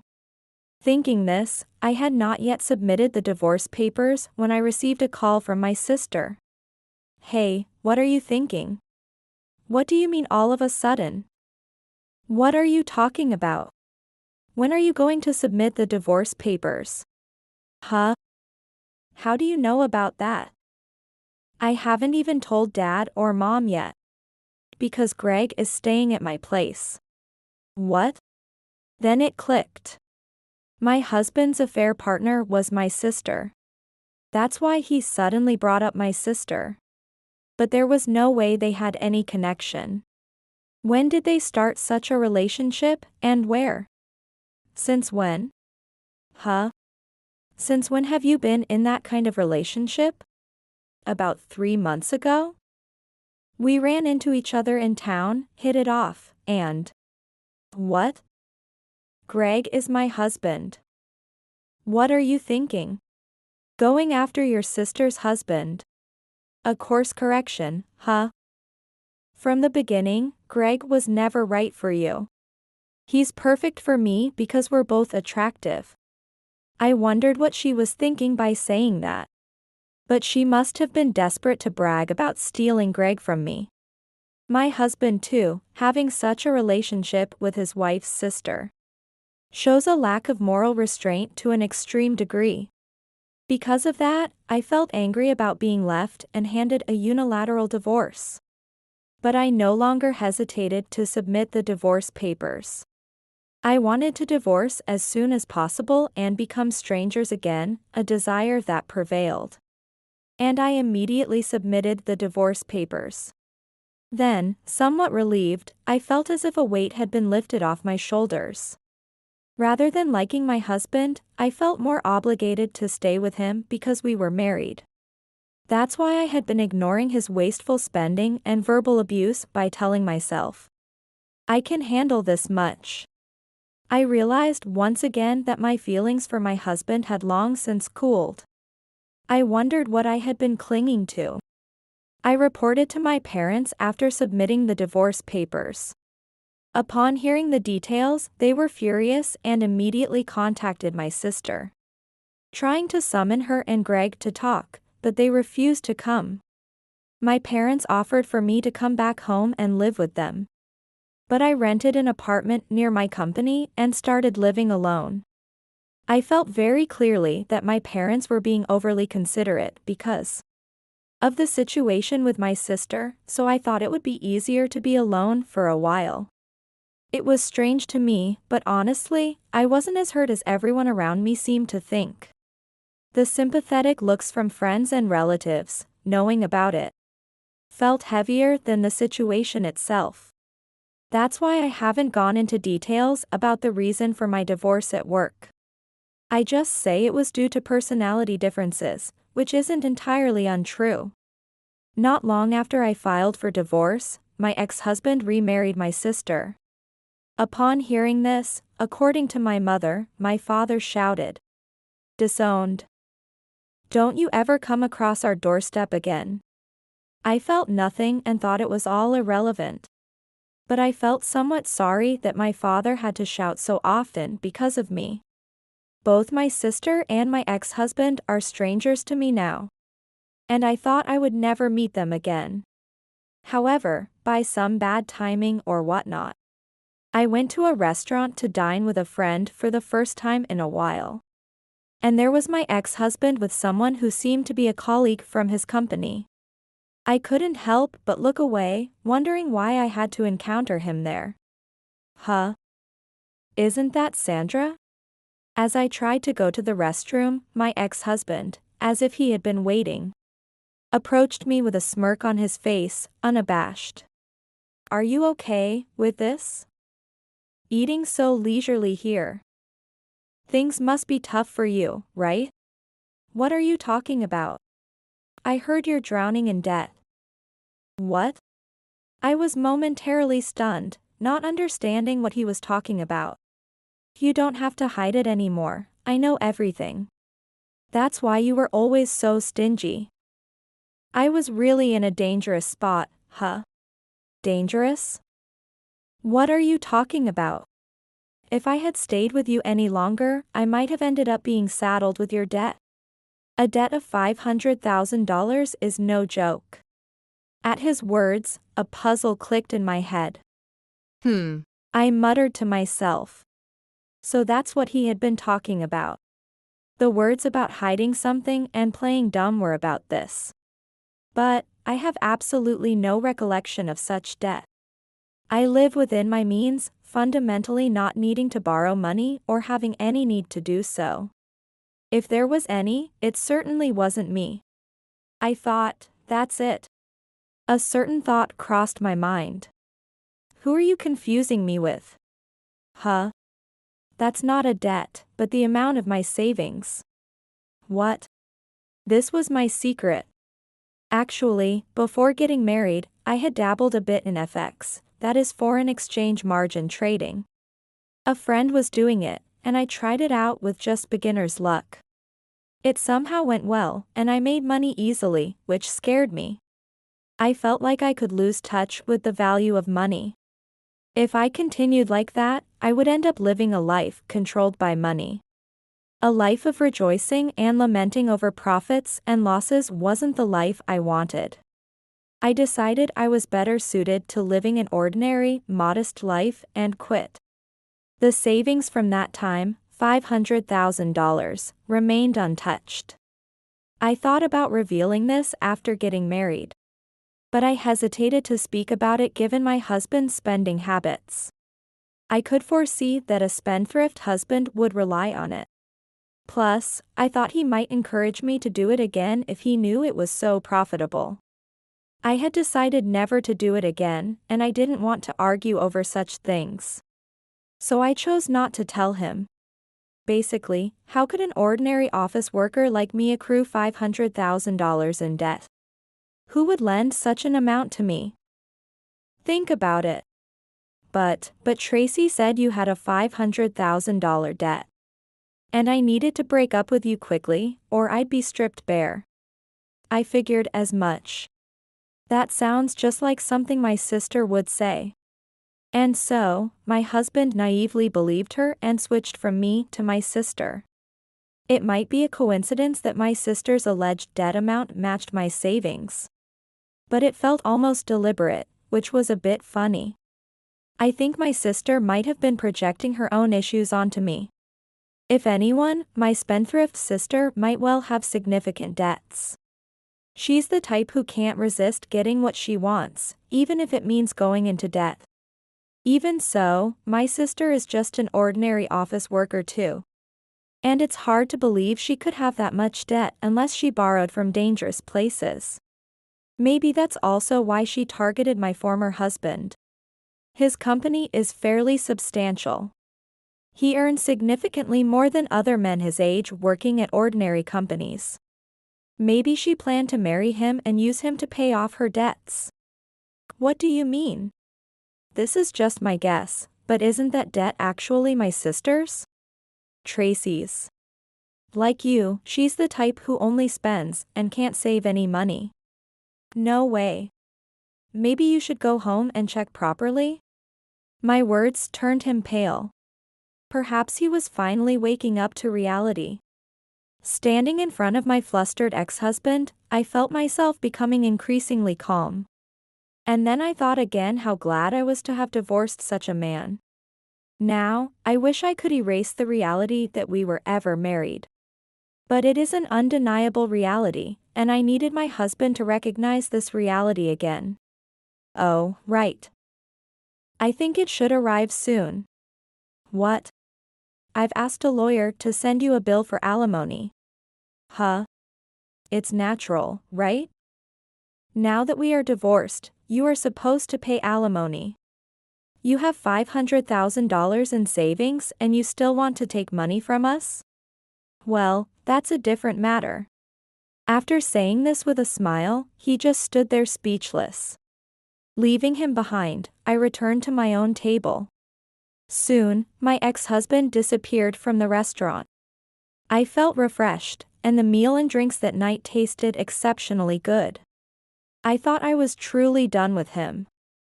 However, the following month, my ex-husband contacted me. I picked up the phone, thinking he would say something about the alimony. I've been thinking a lot. Oh, really? Let's give it another try. Why would that be? I couldn't understand how he could reach such a conclusion. Besides, did he really think I would agree to such a thing? I was deceived by Tracy. But I've come to my senses. From now on, let's live as husband and wife. We can live it up with your savings. Essentially, he was dazzled by my savings. What a selfish man. Apparently, he had a big fight with my sister afterwards. As I suspected, my sister did have debts. Though not as much as $500,000, it still exceeded $100,000. Also, without me to curb his spending. My ex-husband had apparently squandered a significant amount and incurred a substantial debt. As he rambled on over the phone, I became so tired of responding that I just hung up and immediately blocked his number. Just as I thought my sister might contact me, the phone rang. And by accident, I pressed receive instead of hang up. Hey, I heard you have $500,000 in savings. Her voice was unusually chirpy. That's my sister. Both of us snagged foolish men. But let's not talk about something as cold as compensation. Let's get along as sisters from now on. Her clingy, sticky voice made my skin crawl, and I hung up without responding. Then quickly blocked her number. It was like they were the perfect couple for each other. After that, my sister ended up with nowhere to go but to stay with my ex-husband. Living a debt-ridden life in a shabby apartment, working from morning till night. My mother told me that my sister had repeatedly asked for financial help. But my father, who answered the phone, was furious. They often fought over money. And one of their fights escalated so severely that the police were called. And they contacted my parents. But my father told the police to lock them up or do whatever. Because they were no longer related to them. I thought, my poor father. I worried a bit about his blood pressure. Despite being cut off. My undeterred sister apparently went to our parents' house to ask for money next. Our family home was built by my great-grandfather and is quite old. I had thought about using that $500,000 for renovating the family home. But instead, I decided to buy a new house. A few months later, coinciding with my father's retirement, I applied for a transfer at work and moved to a rural area. I bought a house near my new workplace, where I now live with my parents. Of course, I haven't given my address to either my sister or my ex-husband.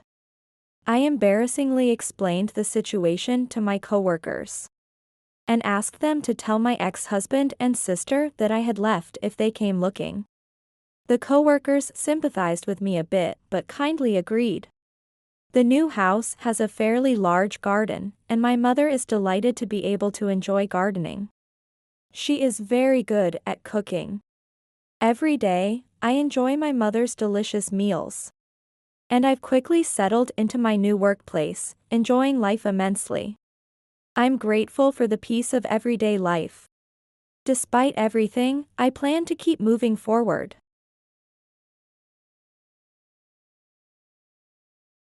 Last year, my ex-husband had an affair with my younger sister, who is 15 years younger than me, and ridiculed me at 45 and thrust a divorce paper in my face before remarrying her. While I was out on a date with my new 30-year-old boyfriend, we ran into them. I thought you'd be sulking alone, but it looks like you've snagged a new man, huh? Good for you. But I never thought he'd be such a young one. My ex-husband sneered, looking at my boyfriend. Do you have a thing for older women? Can't believe you can walk around with such an old hag. My boyfriend, unfazed and not angry, simply replied, That's right. I might actually prefer older women. But you two know nothing. Upon hearing the truth revealed by my boyfriend, both my ex-husband and my sister turned pale. My name is Susan Harrison. I'm a 45-year-old part-time housewife with a hobby of writing novels. I have even considered becoming a professional writer and have submitted my work to publishers, but my husband of the same age, Andrew, ridicules this dream, saying, No way. Someone as old as you debuting now, that's a joke. Despite hardly ever reading, he once found and read an unfinished draft of mine, mocking it as what's this cliché stuff? You have no talent. Seriously, this is garbage. This crushed my confidence completely. Still, I couldn't give up the desire to have someone read my stories, so without telling Andrew, I started publishing them on a blog. It brings me great joy whenever I receive a comment. Andrew tends to ridicule me about various things. I have a younger sister named Mandy, who is 15 years younger than me. Andrew often praises her, saying, Young girls are great, aren't they? Mandy still looks like she's in her 20s even though she's 30, so cute, while belittling me. You used to be beautiful too, but now you're just an old hag. You even look like you're in your 50s. And Susan and Mandy, you look more like mother and daughter rather than sisters. Mandy herself enjoys the attention she gets by being compared favorably, dressing provocatively, and making sure to touch Andrew flirtatiously when they meet. Despite my warnings, she mocks me, saying, I didn't mean anything by it, but you're scary. And just because you are old and can't dress like this, don't be jealous of younger girls. Now Mandy is 30, starting to lose the edge of being the young woman. Perhaps that's why she enjoys the superiority she feels when called young and compared to me, who is 15 years her senior. I have been relieving the stress of those days by writing novels. One day, I received an email through the address I had posted on my blog. I couldn't stand it any longer and had to send you an email. I am a huge fan of your novels. I was completely engrossed in your latest work. On my blog, I simply go by Susan because I couldn't think of a good pseudonym. The person, who called himself Howard in the email, seemed passionate about my writing. I was delighted and sent back a thank you email. Subsequently, I started corresponding with Howard. He is indeed a man. However, our discussions and values align well, making our exchanges enjoyable. Howard appears to have read all the novels I published on my blog. His favorite, surprisingly, is the first novel I ever posted. I consider it flawed, but Howard disagrees. The protagonist of that novel carries the trauma of being bullied in the past. I was also bullied and still carry that trauma. I could really empathize with that protagonist. It was during this time that Andrew's affair with Mandy came to light. That day, having finished my part-time job earlier than usual, I returned home and witnessed a shocking scene. There were Andrew and Mandy in the living room, naked and embracing each other. "What are you doing? You two have betrayed me. What are you thinking? Going after your wife's sister and your sister's husband." As I erupted in anger, Andrew and Mandy were initially flustered. But soon they started to defiantly justify themselves. "Of course, younger Mandy is better than an old woman like you. Being attracted to younger women is just a man's instinct. Besides, you're too old to even have kids." Andrew laughed as he spoke. Despite never having expressed a desire for children throughout our long marriage, and hardly ever engaging in attempts to conceive. "That's right. It's your fault, old Susan, for not being able to satisfy Andrew. He is working hard but not getting any relief, so I just comforted poor Andrew. That's why I'm remarrying Mandy. Sign this quickly, you old hag." Saying that, Andrew thrust the divorce papers at me, already signed by him. Filled with sadness from their betrayal and wounded as a woman, I no longer had the energy to resist. "I'll give you the house in the divorce settlement. Bye now. You better start looking for a new man. Though I doubt there's anyone weird enough to like an old hag like you." With my signed divorce papers in hand, Andrew and Mandy left the house, laughing. Later, Andrew sent a message saying, "I paid the alimony for you.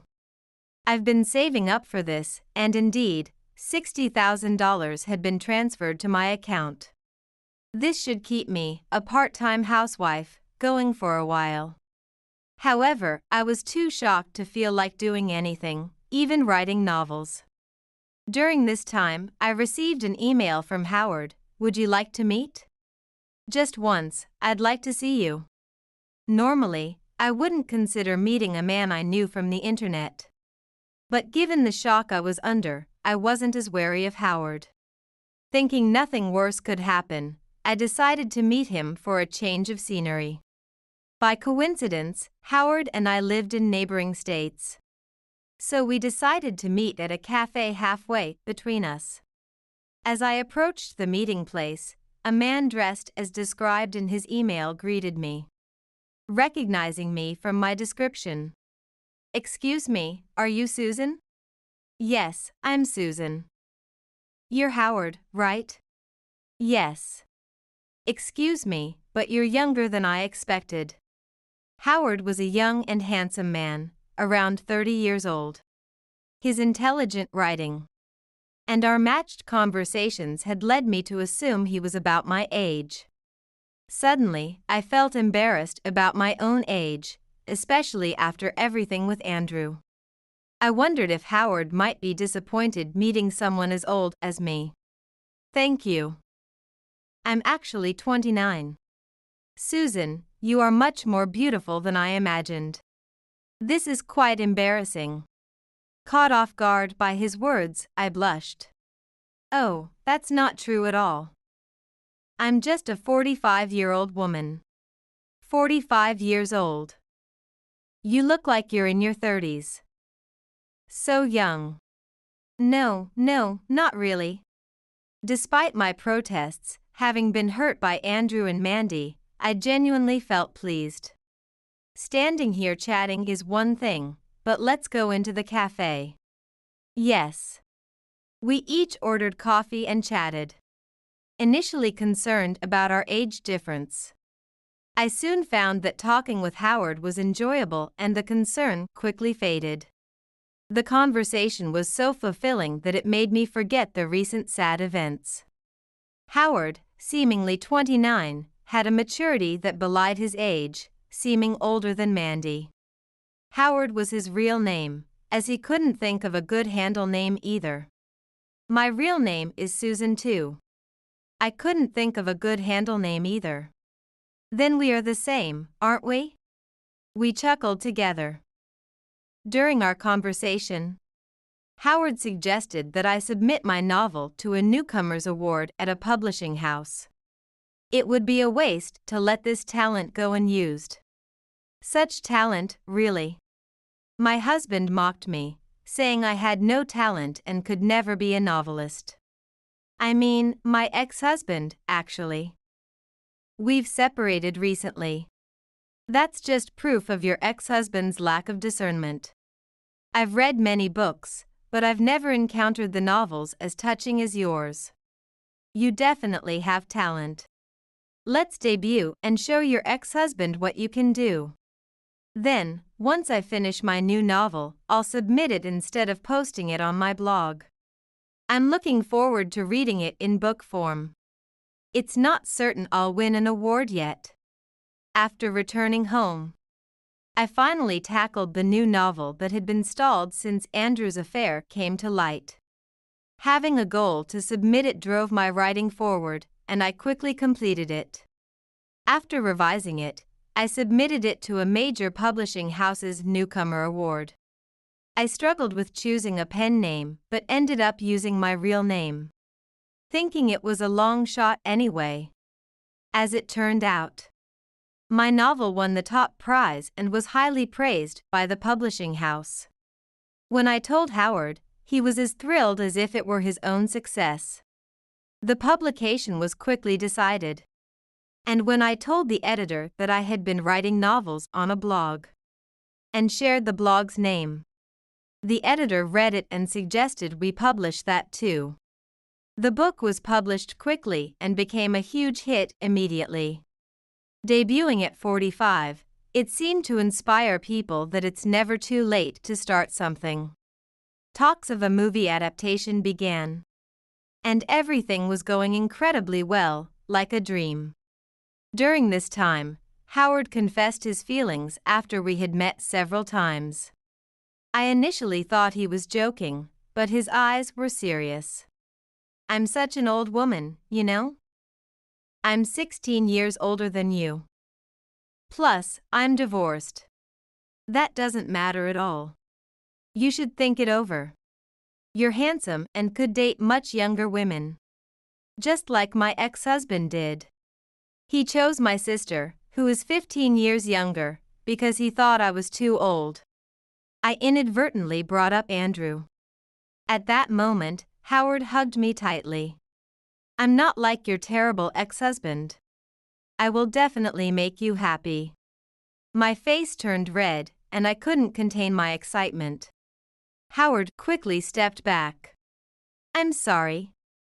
If you don't like me, I'll give up. That's not it at all. Well then, let's start dating, just to try it out. Really? Yes. Let's look forward to what's ahead. With that, Howard and I began dating.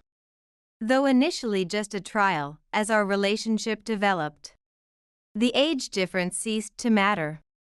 A year and a few months after my divorce from Andrew, Howard and I were arm in arm when we suddenly heard a voice. Hey, Susan, long time no see. Susan. How have you been? It was Andrew and Mandy, the last two people I wanted to encounter. I grimaced upon seeing them. Look, Susan. I'm pregnant with Andrew's child.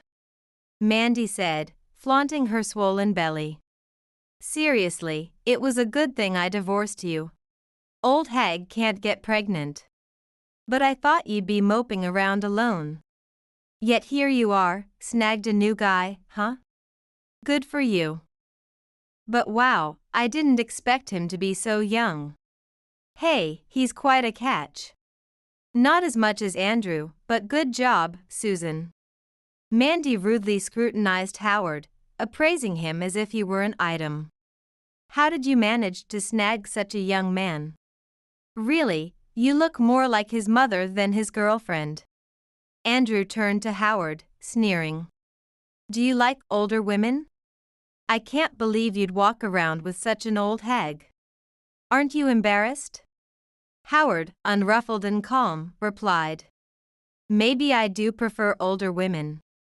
But you two know nothing. Know nothing about what? About her.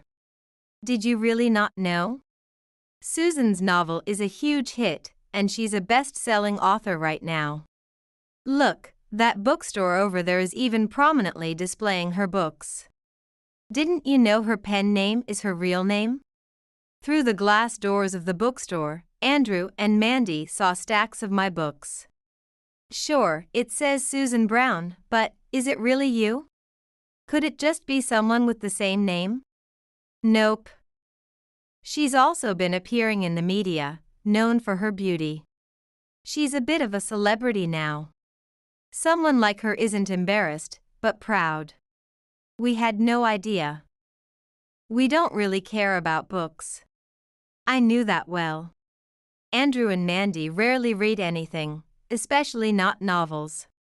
Yet Andrew always felt the need to criticize my efforts. Despite knowing nothing about literature. That's probably why he felt qualified to disparage my novels without understanding them. Now I'm earning more through royalties than you, Andrew. Also, I'm inheriting the entire estate from our parents. What? All the inheritance is going to you? What about me? Mandy, you were disowned by our parents. That's only fair. After all, you stole my husband. That's too harsh. I'm their real daughter too. No, Mandy. You are not our parents' daughter. What? You're not my sister. Not just disowned, but literally, you have no blood relation to us. What do you mean? As Mandy, or rather, my former sister, looked confused, I revealed the truth about her origins. Our mother used to be a high school teacher. Mandy, you are her student's child. This student was a troubled person, engaged in compensated dating out of greed. Mom, idealistic about her role as a teacher, tried to keep her from being expelled and reform her, but it was all in vain. After graduating, the student had a baby fathered by an unknown man. Left the baby with our mother and disappeared. I was 15 then and remember the baby suddenly appearing. Our parents decided that the child was innocent and deserved to be raised properly. So they adopted you as my sister, Mandy. No way. But maybe because you inherited your biological mother's traits. You've always been a problem child. Always bullying others, causing trouble, and no amount of discipline seemed to work. I saw how our mother apologized and cried secretly because of you. And just when you seemed to settle down as an adult, you stole my husband. It's understandable why they cut ties. Mom apologized to me. She regretted taking you in. We decided we'd go back to being a family of 3, considering you an outsider. What? I thought I was part of the real family. Tears welled up in Mandy's eyes as her face contorted. Then why betray your family if you thought that? Covering her face as if she were the victim, Mandy began to cry. Andrew hugged her shoulders and yelled, "Hey! Don't make Mandy cry. It's okay, Mandy. Now I'm your family. With me, Mandy, and our child will be a true blood-related family." Andrew. Mandy looked at Andrew with eyes full of admiration. Howard, however, gave them a cold stare. You still don't know anything about this woman. What are you talking about? What do you mean? Excuse me. I work as a detective, and I used my skills to investigate Mandy personally. What? Why are you snooping around? That's creepy and awful. See? You probably like Mandy more than this old hag after all. Of course. Any man would prefer younger women over an old hag. No. I was investigating for revenge. Howard's eyes were filled with hatred towards Mandy. Revenge? What are you talking about? I haven't done anything to you. You've forgotten me, Mandy? What are you talking about? I am Howard Thompson from high school, the one who was in the same band. Wait, really? You're Howard Thompson. You mean that nerdy Howard is you? No way. Your personality hasn't changed, Mandy. Back then, I wore thick glasses. It turns out that Mandy and Howard were senior and junior at the same school. In the same club. It's a small world. Back then, I was the only boy in the band and was bullied and eventually forced to quit. The bullying spread to the classroom. And I stopped going to school and had to transfer. I still have trauma from it, and I never forgot you were the leader of the bullies. So, I've been waiting for a chance for revenge. Mandy, you were a problem child even when you were young. But to do such terrible things even in high school. But. Mandy looked uncomfortable and avoided eye contact. Hey, what? Is that what I don't know about her? That's ridiculous. Don't hang on to some childish bullying. How pathetic. Do you think I'd fall out of love with Mandy over something like that? Seeing Andrew laugh it off, Mandy began to mock Howard too. Yeah, right. It was just youthful foolishness. That's why you're creepy, hanging on to it. Even if you look better now, you're still the same creepy guy inside. Yeah, that's why you got bullied. Both wore ugly sneers, mocking Howard. Birds of a feather. I wonder what they would say if their child grows up and gets bullied. Howard sighed deeply and ignored them, continuing. Mandy, I came across your public account on social media. It was easy to identify your private account. Despite being married, you were engaging in relationships for money.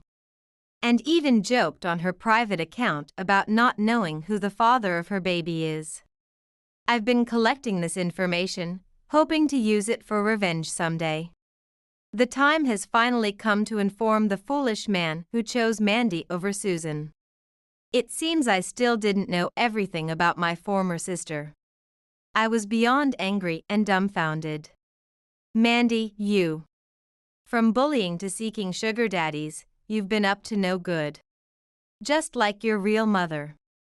The apple doesn't fall far from the tree. Mandy went pale. Andrew stepped in. Don't make stuff up. You can't break us apart.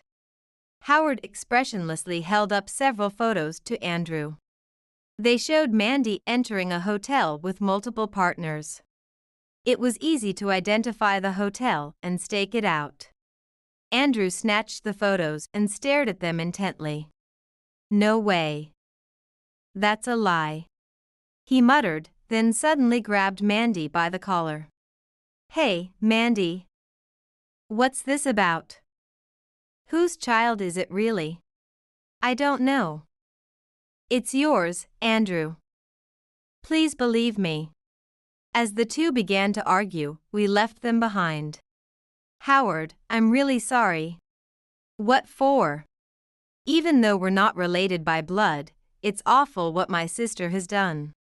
I should have stopped her from doing such things if I had known. When Mandy was in high school, I had already left home. Still, I blame myself for not being able to stop her. Because of that, Howard has suffered a lot. Don't apologize. You're not at fault, Susan. Rather, you're also a victim of her actions.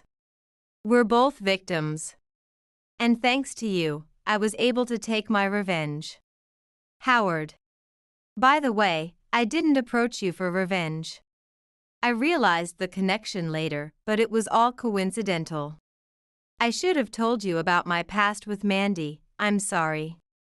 My feelings for you are genuine, Susan. Yeah, I know. No one could write such passionate reviews just as an act. I've had a fear of women because of my bullying in school. Especially women my own age. I just couldn't connect with them anymore. But with you, Susan, I could open my heart.